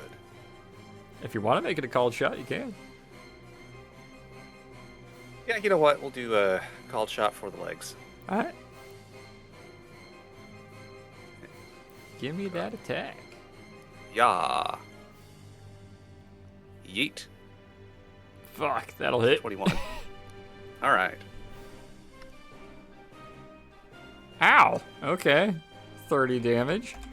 And it will drop down to a knee. It is not prone, however, it is now shorter. And by that I mean it is Good. still 7 feet, but it is now no longer 11? Yeah, good. In perfect reach then for me to go for the head. Oh, alright. Called shot in the head. Send it. That'll hit. I only had 10 health left. Good. Yeah, up between your legs and under your shield, you hear a bunny step, and the back of your nuts get tapped by a rabbit ear as this bill hook extends outwards, cups it in one left leg, makes it drop down to a knee before he sidesteps and gets behind your shield and makes another spear thrust upwards, clocking it right in the bottom of the chin, piercing through the top, bisecting the head off of the Slide body forward, as too. it turns into solid driftwood and just collapses into pieces in front of you. So with that done, he's going to relocate right here. And he's going to smack this one to his north. Alrighty. He is 5 feet down. 5 feet. Oh, it's 5 feet down. Oh, okay. Yep. Then he's just gonna go here. Alrighty. Yeah, make me that attack. Yeah, that would still be that. Okay, good.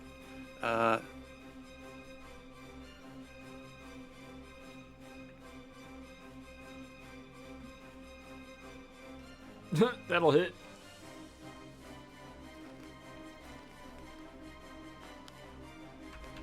Ow.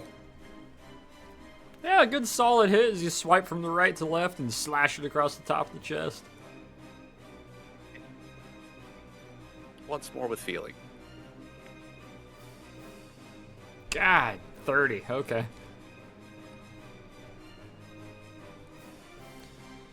Ooh, 42.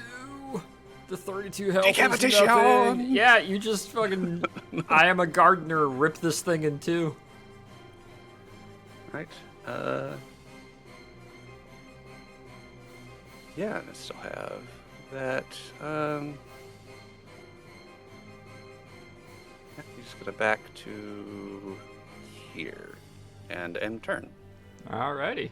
Torn from the back of the wagon. All right, with a lack of visible targets here, he's gonna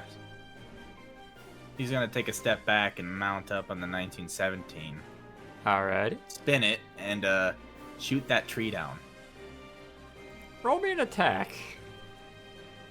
Realize I still have my bonus. Ah, oops. Oh well. Oh well. 27. This tree is about 6 inches thick, but Torin somehow knows just exactly how to stitch it across. As the 6 round It's burst. 18 rounds. No, 18. Oh, you're putting all 3 into it? cutting the whole tree down. Just Okay. Yeah, he does his 2 attacks and the bonus action attack. You hear 18 rounds just let off as this tree gets sawed, falls over, crumples to the ground in the kind of washboard dirt to its right, and just starts groaning and actively withering little by little. Teleport through that now, fuckers. Show you the power of this machine gun. I saw this tree down. It's a machine gun. Oh, okay. Look, to hide and established seek. trees are hostile. There's a tree on our island of safety. Not anymore, okay? No. We're fighting with the Confederates. It's not that. It's going to be to arms and Dixie. It's a machine gun. Look away. Southern look And now away. I'm going to make an Rumble. argument for difficult terrain for that dude if he wants to run through that. That area right there will be difficult terrain where the tree is, yep. Get fucked. All right, turn. Alright. Now get to the ensign. Ensign's gonna look over. Bonus action is gonna point and strafe this guy to the top right. Let's do 2d12 doubled. That is a 16 double. That makes that 20, 32. She should be aware because she should be high enough to see it. The effective range of this tops out at 40 feet. Yeah. She can kind of see where the top of it is as far as the burning. She is a little close for it. She'll handle that with her movement. She'll, I just wanted to make sure you knew. Oh, yeah. She'll... That I bit. know it only goes about 40 feet high. Yeah, her wings will kick out. She'll get away from the giant death ray, float over here. Point her shout out, make her 2 attacks. Ooh, 1 will hit. Hopefully that'll be enough. Let's find out. Only 8 damage. But they only got 8 HP, so it works. Hey! Perfect. One of the casters gets cut down by 2 shots strafing, and then her aiming in and just giving a solid sustained burst. It misses a little bit, but the second half of it just cuts it down and drops it in place. Big boy dryads. They're all dead. Hachu! Mm-hmm. It is your All turn, right. good sir. All right.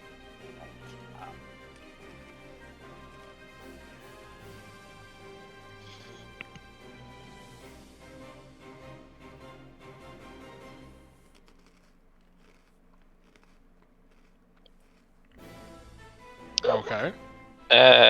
Trying to get closer for. Does that bonus from the. You are 10 feet within area of him, yeah. Does so let's that see, bonus Spirit get Shroud. affected by Spell Sniper by any chance? I'm curious. It does not. Damn. Borf. Borf, borf. Yeah, sorry. The window's open and the dog's going nuts at nothing, probably. Till the spell ends, any attack you make deals 1d8 extra damage when you hit a creature within 10 feet from you. Radiant, necrotic, or cold, your choice when you cast. Cold takes damage for gaining hit points. Any creature you can see within 10 Can't feet. imagine what damage type you will pick. Right. 10 feet of you has a speed reduced by 10 feet. Ooh, okay. Yeah. So as you move up in the area of it, you will do an additional d8. What kind of attack are you doing? Or what action you taking?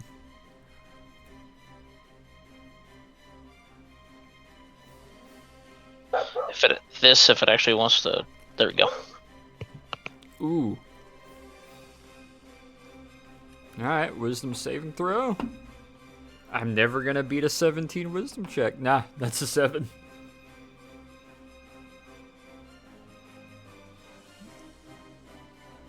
They are missing hit points, I do believe. They are not missing hit points. So it'll be a d8 at whatever level you're casting it at.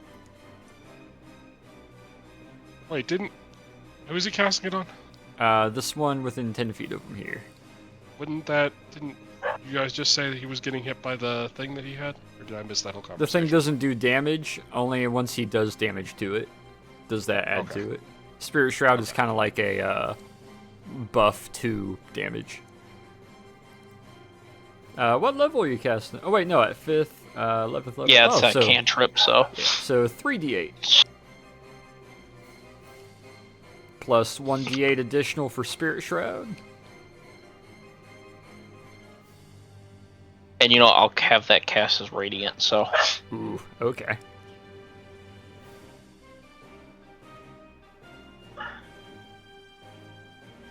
Gonna roll the extra d8. Nice! Alright, so that's 44, 46. He will still be standing barely. He will be partially melted, burnt away, bits of him falling off, leaves curling up, shriveling and dying, but is still standing there, twitching and convulsing and angry. Ignore that. I forgot to roll my d4 for damage for me. Oops. Oh, that d4 isn't until the start of your... Oh, wait, yeah, that was at that turn. You're right. I forgot. Thank you. Yeah, that's 2 poison damage. Wow. So, your bonus action is a concentration spell, so unless you want to break it to fire an offhand attack. If you break it only it, gave it me won't 2 do... bonus damage, so it's not like it's giving me that much to go off of. Man, So- this magic thing ain't working. Pow! So you're wanting to break off the bonus Yeah, sure, why D8 not? and instead attack with that? And do the same amount of damage! Yay! See, exactly, a break even. Alright, yeah, it's still the same amount of damage. He is still in the same shape. He just doesn't have the additional radiant damage done to him. Every time he uses that high power, I just picture the most look of disdain on his face. Oh, yeah, just... Shooting them's not meant to kill him. It's an insult. It's pretty accurate. We now get to the casters. There is only... He's not aiming for any critical areas. He's aiming specifically for hands and feet. Right. There's only one caster standing. Hachu is a big scary threat. The other one's airborne, but Hachu is a big scary threat. He's casting magic, so it's gonna look at him. Hey, buddy. Don't forget, I have, That's what I see. Yeah, I also have resistance to magic, so get an advantage on saving throw, so whatever. Fuck. Alright. Well, it is a 19 to hit. Does a 19 hit? I'm assuming it does. You have the glove on? I mean, I've always had the glove on, so Doesn't ever take the glove off. it never comes off. He always has the Power glove glove. on all the time. Can you catch the spell then? I forget how that works. It takes a reaction, and you have to pass a Constitution save. Okay, here, in I'll try order that. to absorb it. I think we gave you the listing of the notes somewhere in there. We haven't used it in so long. I admittedly forgot. I got to dig for it. Here. Yeah, funny, we looked it up last session and then we have completely forgotten since then. Yeah, honestly. Let me. It's already partway charged up, isn't it? It's got some It's of a been hit charge. with one thing. Yeah, it's been hit with one thing. Let me scroll through. I actually That's have Eldritch it Blast. somewhere around here. Oh yeah, it's got an Eldritch Blast. Also, you guys got that cane still. Fingerless Trench Glove. Glove takes all magic damage and blocks it. Splash direct, immune to all magic damage. Keep track of the magic once taken off. Okay. So yeah, with that, let's see. That is a 15. What level is that? That is only a level 2. So yeah, that will work. Add to your list of stored spells. 3d8 poison. So wherever you're keeping track of the amount of spells and damage in there, add 3d8 poison somewhere in there.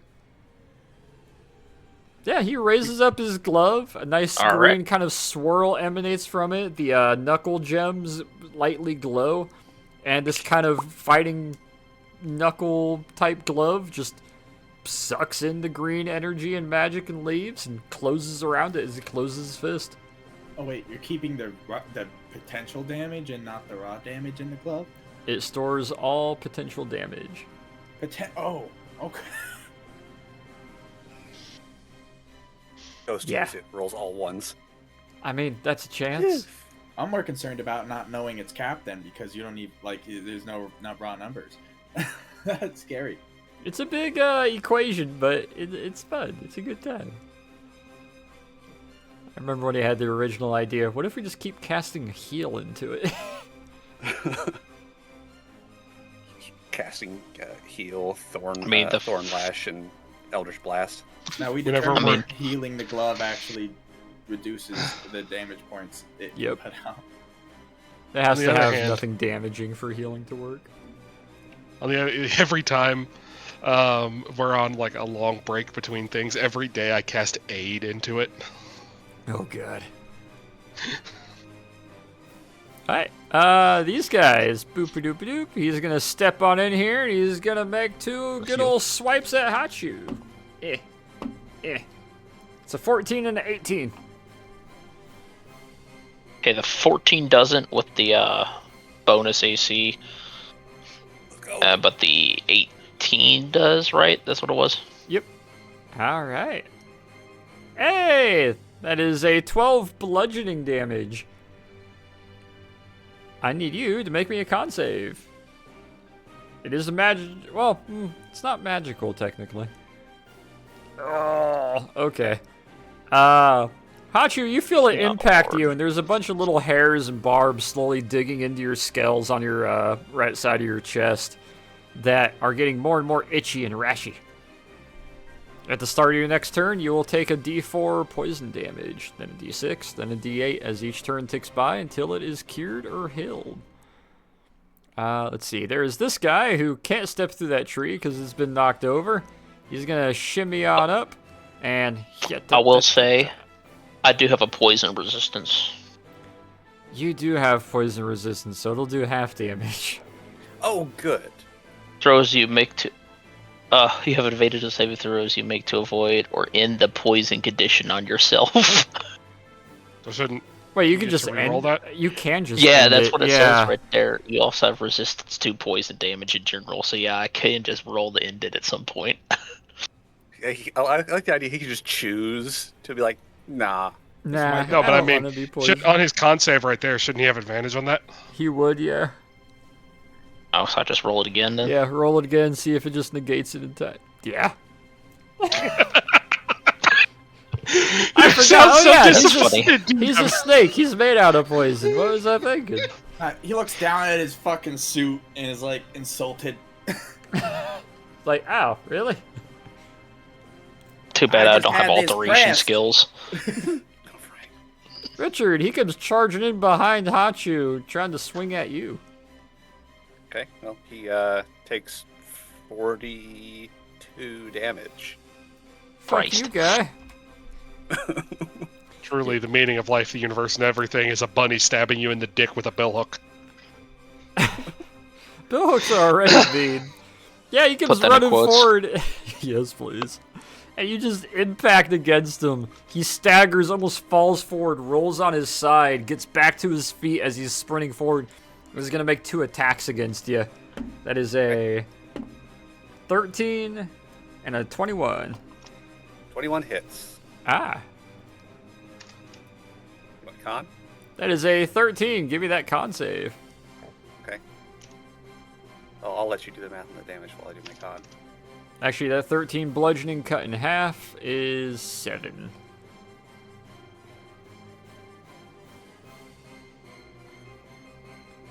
Yeah, you'll pass. The poison doesn't really hurt you and doesn't get through your fur, oddly enough. However, It's the wrappings. he does hit you. Yeah, the wrappings, I guess, maybe protected some from it. The 13 is cut in half to 7 bludgeoning. Oh, wait. Hold on. Oh, What was the hit on that again? that was a 21 to hit? Okay, never mind. Okay. You're good. But, yeah, you are not poisoned from it as a lot of the barbs kind of fall off and fall to the ground, but he does impact you and give you a nice thump. And that is all of them. Nikos. Alrighty. Battle buddy, oh buddy. Let's see. There. Rich has probably got that guy handled, so I'll huck the spear at the one that hasn't really been touched all the way out there. Fuck. Alright.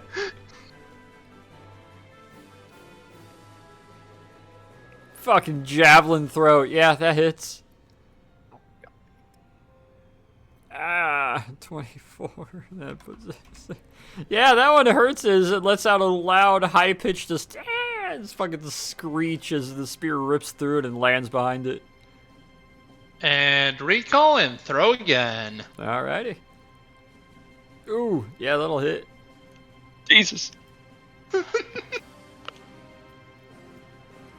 Fucking the crack of wood as the spear rips through the middle, splits it like a log, and just crumples to the ground in pieces as the spear clanks across the grass and dirt. That's all. Alright, Peter.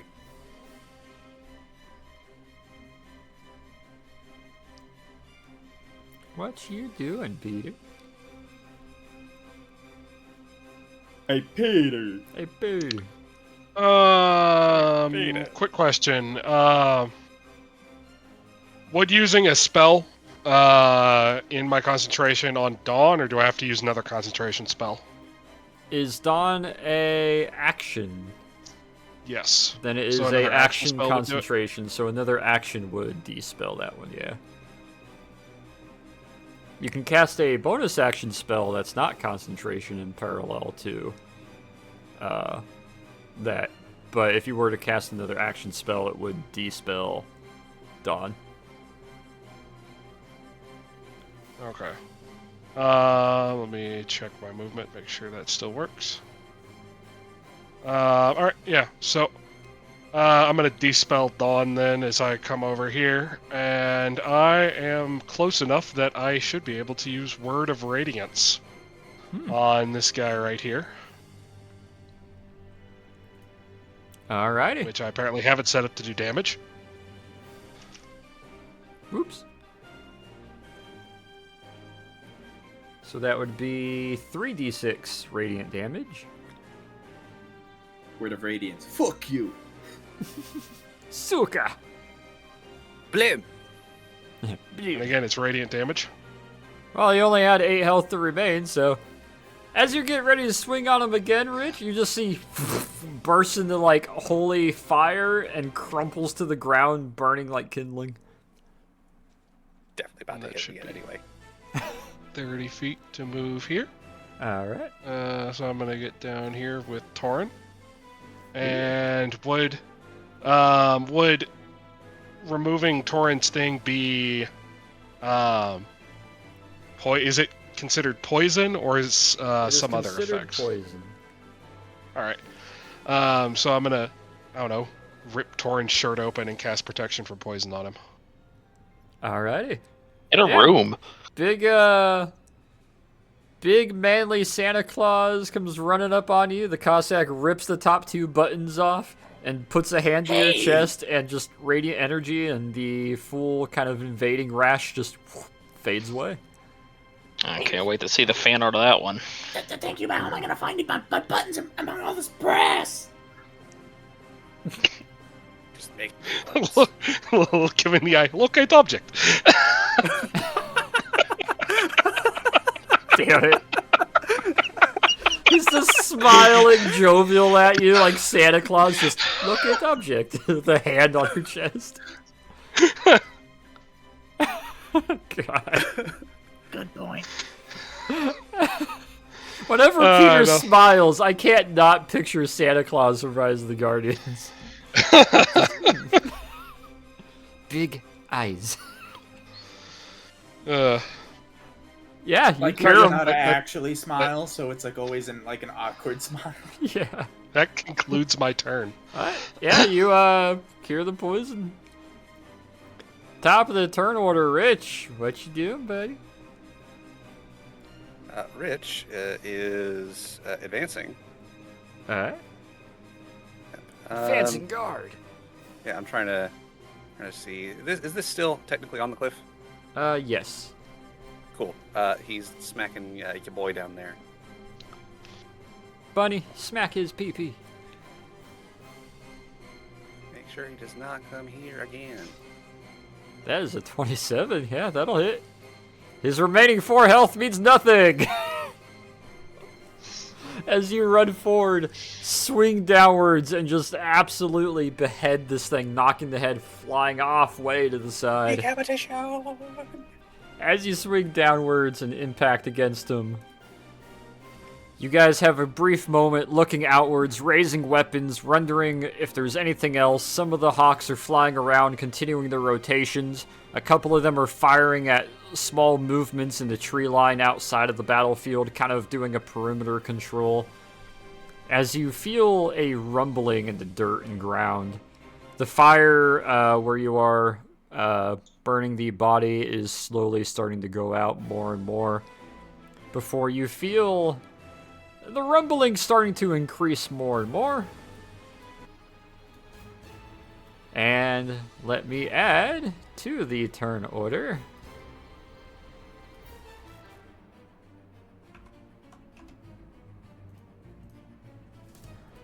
The Giga Dryad. The tree. Ah, yes, Earthworm Jim. That's Skyworm Jim. This is Listen, Al-Gaib! Al-Gaib! Al-Gaib! The ground rumbles and bursts open as a purpling large worm with just spikes and fangs and drool and mucus and everything hanging from it pops upwards, roars out, wiggles side to side, and joins the turn order as What the hell is that? a lot of things have kind of disturbed its sleeping. Oh, that doesn't look good. Oh, it looks delicious. Wait, no, it doesn't. Yeah, Rich is just straight charging for it, but not getting all the way down on the ground with it. What is your movement speed? Fast as 85. fuck, boy. Because you move 10 feet to attack him. How much more movement speed you got? I still have another 20 movement speed if I move to right where I'm at now. Damn, okay. Holy shit. He is fast. He is speed. I'm speed. Right, we'll go if running the- on over. Yeah, is the worm's size accurate to its box, essentially?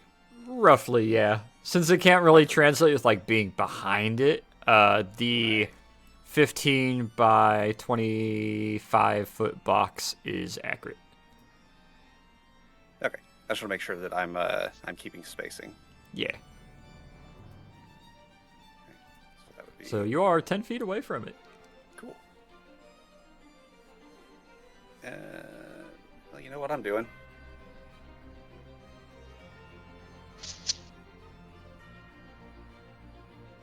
That was 26. That's a hit. Ooh, 18 double. That is 20, 36. I need a calculator. Hey, okay, that's a manageable number. Yeah, you swipe into it, it knocks a good chunk out, but it seems to not care as it roars out. Rich, correct me if I am incorrect, but that seems like something that you shouldn't be near. Get everyone together and get the fuck out. That came out a little Aussie, but it's okay.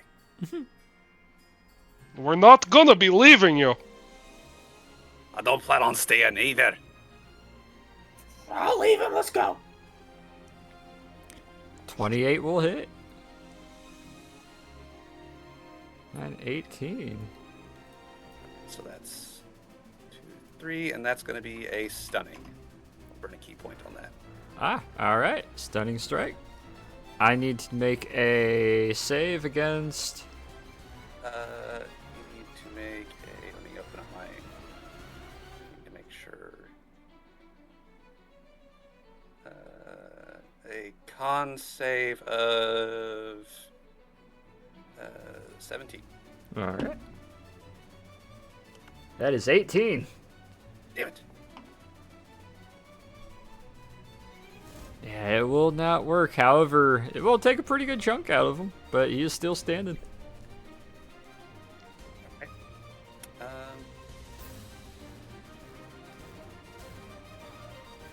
I am going to use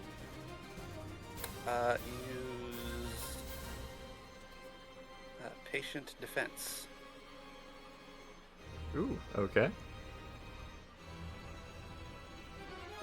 So I'm going to use my I'm going to use my bonus action to hold for dodge. So if it makes an attack to me, I will dodge. Alrighty. Torin, There's you no- are up, good sir. It doesn't say if there's a bonus to AC or how it functions. It just says dodge. So I will look into Yep. that to confirm. Shoot it, shoot it, shoot it, shoot it, shoot it. Shooting it with the machine gun. Shoot Yeah. him! That you rotate around to 1917, give it 2 quick racks just in case, and Did those both hit? of those will hit. 2d12 or 3d12?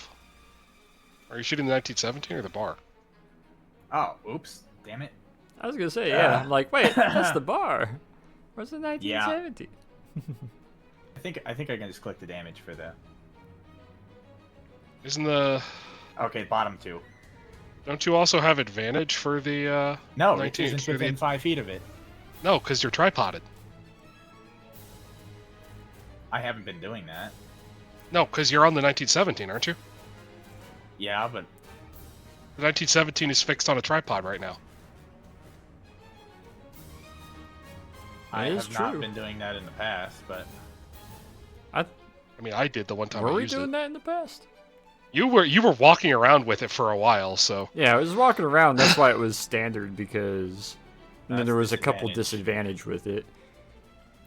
Yeah, if it's With it tripoded on a up, tripod, it should be advantage. let me double check. alright, I'll roll the bonus action at advantage then. Yeah. It is tripoded up, so that'll be at advantage. 19 and 25. Damn, 24 is also going to hit. 25. Gee.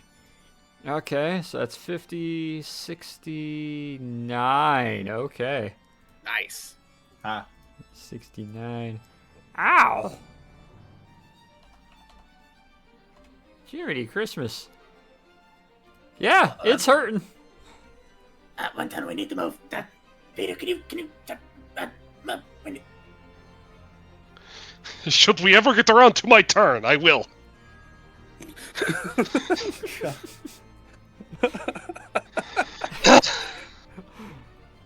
God. Just I mean, yeah. I think it would be adding a bit of a lot extra just to get the horse moving, so probably not doing that. But Yeah, since you're not moving, technically telling the horse to move would be your movement. Where would you tell 110 to go or to do? see, he's not examining the area. Me is looking at the area, going, "Man, there's not very many good places to move." Just up.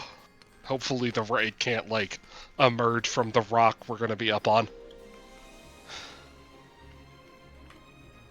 That seems likely for whatever reason. Just yeah. Horse, move! Yoink. High ground, high ground, high ground. She's walking her way up, kind of heavily and quickly, trying to scramble up. Good girl. And turn. Earthworm Jim!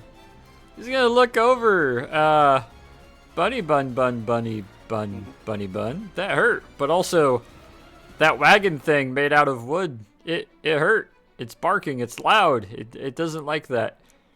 So it's gonna look over at you guys. I would like the both of you to give me a con save in the wagon.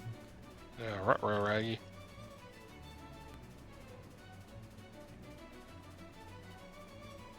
Oh, This isn't like magical or nothing, is it? It is not magical. I bet we both fail. I'm bad at those con saves. Working on it. It's Yeah, telling let of the me character. Go here.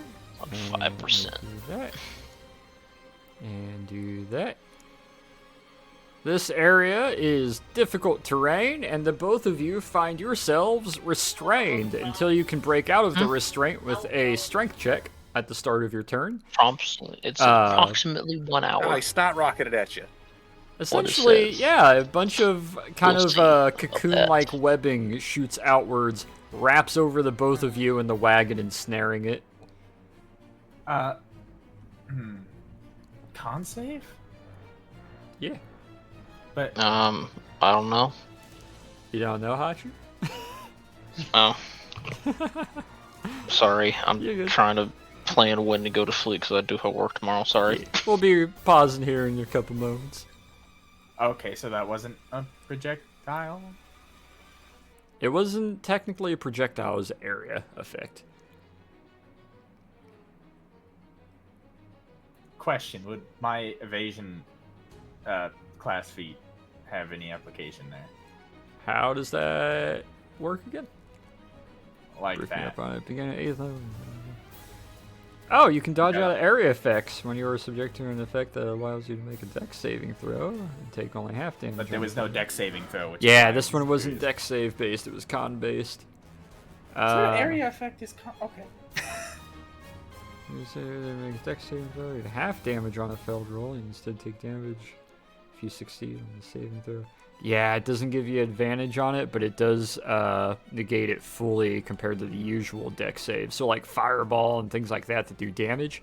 This one technically not doing damage, doing restraint, would not count for the evasion, unfortunately. Okay. Just But curious.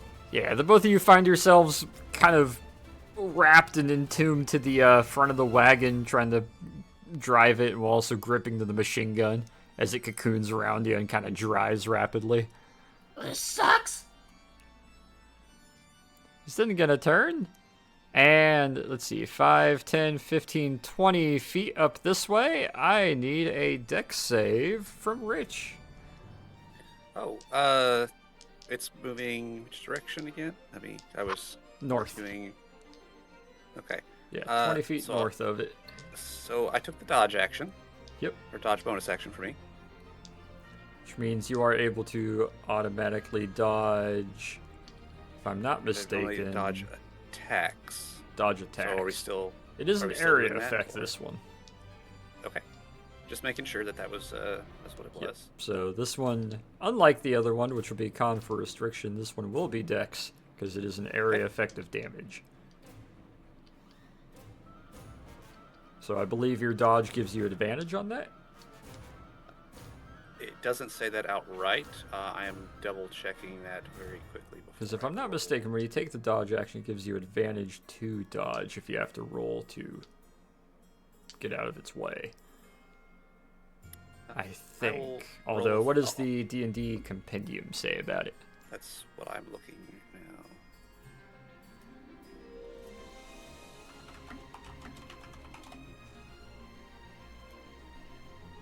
If I can spell.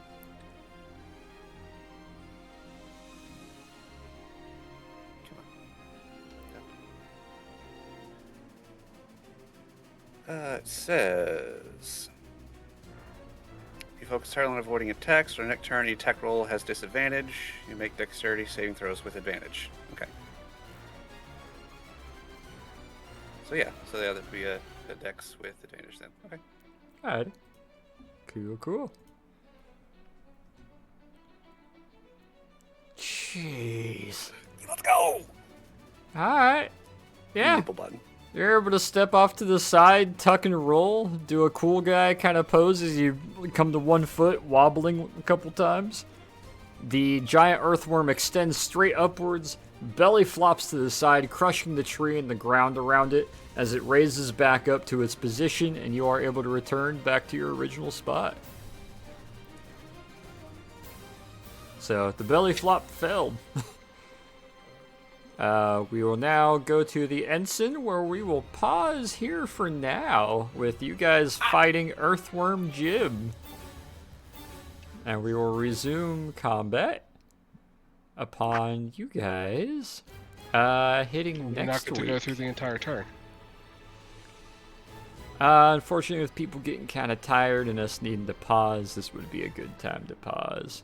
We could go through the full turn if you feel we're able to, Hachu. I can do that. You can do that. Alright. Gotcha. We will continue then. Let's see if we can bust through this turn. Finishing the turn is okay. That's fine. Okay, gotcha. I didn't know quite how tired he was. I know it's kind of late. Yeah, we'll have Ensign look on over. She is going to bonus action point at him and have a strafe conducted. That'll be 2d12 doubled. Okay. Nifty. Neat. Minus 40 points of damage.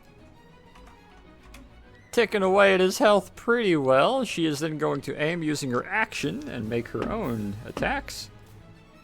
That is a hit and a miss. That hit will do shot damage. Hey, okay.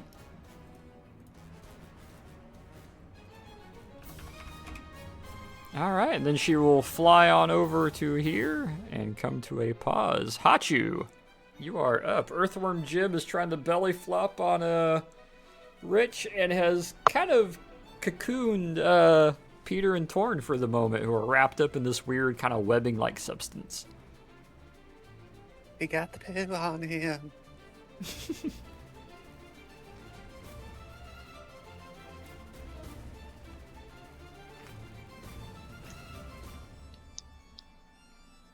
You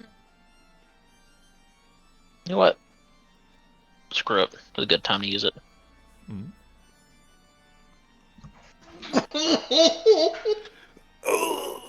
Fuck. Alright. I'm gonna grab my cool dice, because I gotta beat a fucking 17. No! Cheating dice.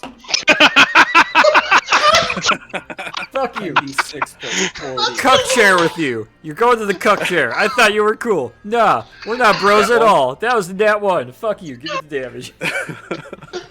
10d6 plus 40. Holy shit. At what level? I think he only has 1 7th level spell slot. Oh, this is 6, so that'll have 7 it's yet. at 6th level. Okay. So yeah, it's just the 10d6 plus 40. Ah! Nice! Let's go! 69. 69 damage. That's 2 times in a fucking Killing us session. Lemon 69s. I got 42s. So it doesn't take out its health. Thank God. But that is a lot of damage. Is That's that a lot of damage. necrotic? Force. Oh, it's force damage. Okay. Gotcha. 69 force damage. Ow! Yeah, it impacts against it, flies across, slams in the middle, a large chunk of its scales and armor just getting ripped away as it yells out, thrashing side to side. And it starts to melt and slightly disintegrate and kind of wither before it steals itself, furrows, looks towards you, screams out again, roaring as spittle and junk goes flying outwards. It is still kicking, but it is very much hurt. This is quite the show.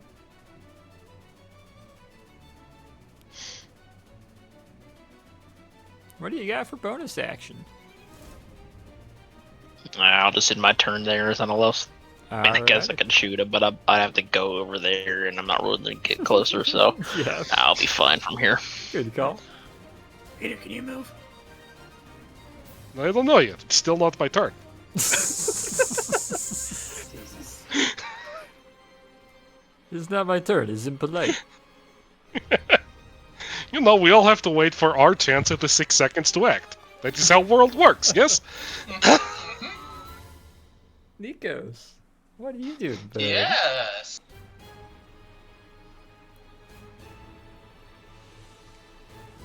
So it's got a very large mouth, I imagine, yeah? Yeah. And it's probably currently facing somewhat in my You? direction because I'm pretty close to Hachu after Yeah. that disintegration. It's looking towards the middle at you guys, yeah. Okay. So I have these gammon bombs. Right. I want to throw it down the hatch. That will be a called shot dexterity check against its AC. Oh, look what Nikos is doing. Oh, he's reaching in his pocket. Oh, here's the windup. Oh, and the pitch. Nikos reaches into his knapsack, twists the cap to set it to impact detonator, chucks the softball-sized hacky sack of explosive. Here's the pitch. Yeah, give me dexterity. Field. Oh no! You don't have anything that would give you advantage. Rich isn't close enough. Don't. So, I got stuff for strength, but not dex. As he winds up and throws this impact grenade hacky sack, flying towards its mouth. Its mouth closes, sweeps to the side. The hacky sack sails clean past it with that arm and strength, impacts the tree back behind it, and detonates down here in the bottom left with a loud. Oh, and it misses the box. Damn. Hey, you still got a tree. That's good. I forgot your dex isn't that big. Yeah. Well, with your action utilized, you got a bonus action still. Recall the spear. You recall the spear, it comes zooming past, lands in your hand as you bring your shield spear up. That's all. Alrighty. It was worth a try. Peter, Father Troikov, Padre, Dad. Is it an action to make the strength save to try and get out of here?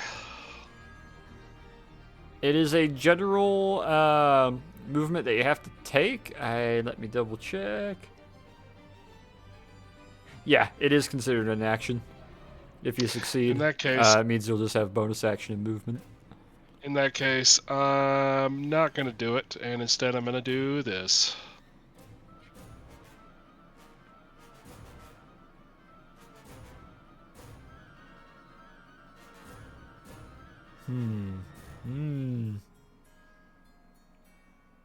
I mean, Banishment is a spell you can cast while you are stuck in a position.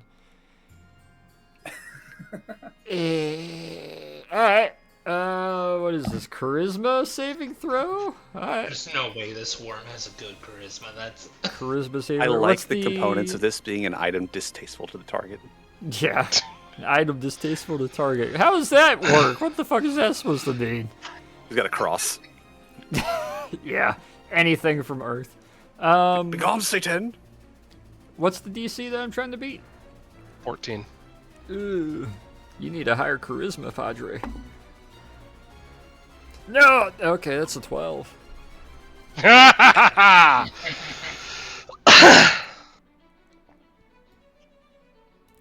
So then, banish? With a loud pop and then a.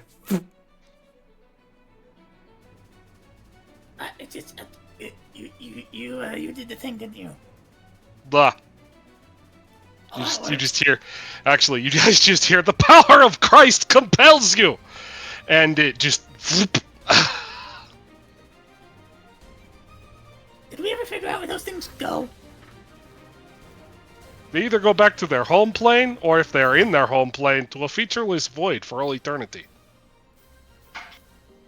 very good place to go put that giant worm thing.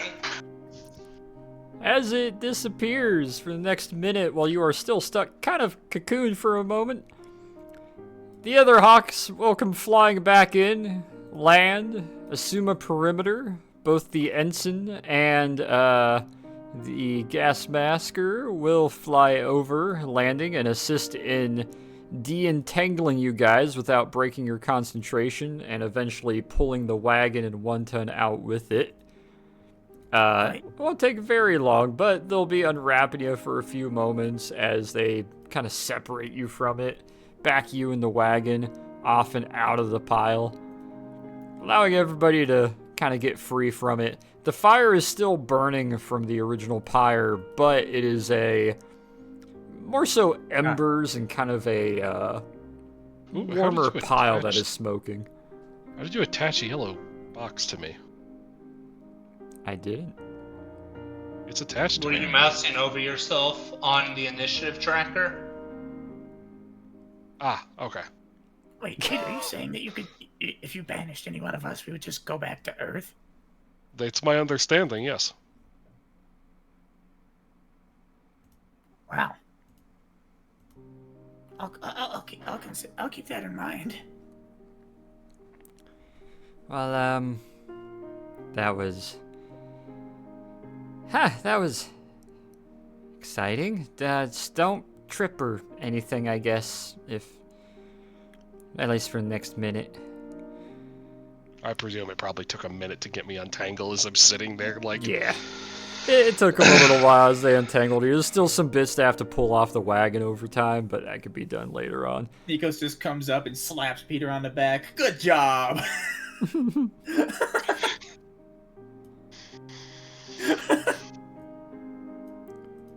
As the party is able to gather up around the wagon and getting ready to depart, you'll see all the other Hawks will give a little bit of time to give one final sort of look to the remains, the embers, and the smoke that is rising up. They all give one more salute or sort of hand over the chest gesture, a final thought. For they all nod, putting their hats or helmets or goggles back on, turning about, extending their wings, and taking back to the air to assume a sort of orbital pattern around you guys, hovering at different altitudes and sort of patterns and wing flaps as the party is able to reconvene back aboard the wagon. And at the ensign's lead, with the information recovered, the body consecrated and prayed for, and then properly all information and needed bits and bobs that could not be taken, including the body, having been properly discarded, you guys have completed the side objective of looking for Technician Allison before being able to begin your continued journey further towards the portal. How in the hell did Alexander sleep through all of that? He is still snuggled up in the back. Heavy sleeper, yes. He's tucked entirely within his hat. There's just hat. Just a wiggling, breathing hat. And I'm sorry, it's petty, but on their way out, Torrin shoots down another tree. That is fun. Just that last one, just middle finger. You guys realize there is driftwood and pieces of dead dryad now all over this location. Between what Allison put down and what you guys have additionally put down now, there is just a mess. As the party will mount back up, continue their way northwest, all the Hawks in a seeming kind of sad silence, hovering overhead or walking alongside. And the next hour or two will go by with a very kind of silent, somber, but also kind of happy at having some sort of solace and knowledge now as to what occurred. And we will pick up next session with the final approach towards the portal and seeing what you guys should choose to do and where you should choose to go from there. Throw some firebolts back into the forest to keep Torrin's word on burning down the forest on our way out if they didn't retreat. Let's set a few fucking tree trunks on fire. Have fun with that one. And yeah, we'll pick up next session. Catch y'all then.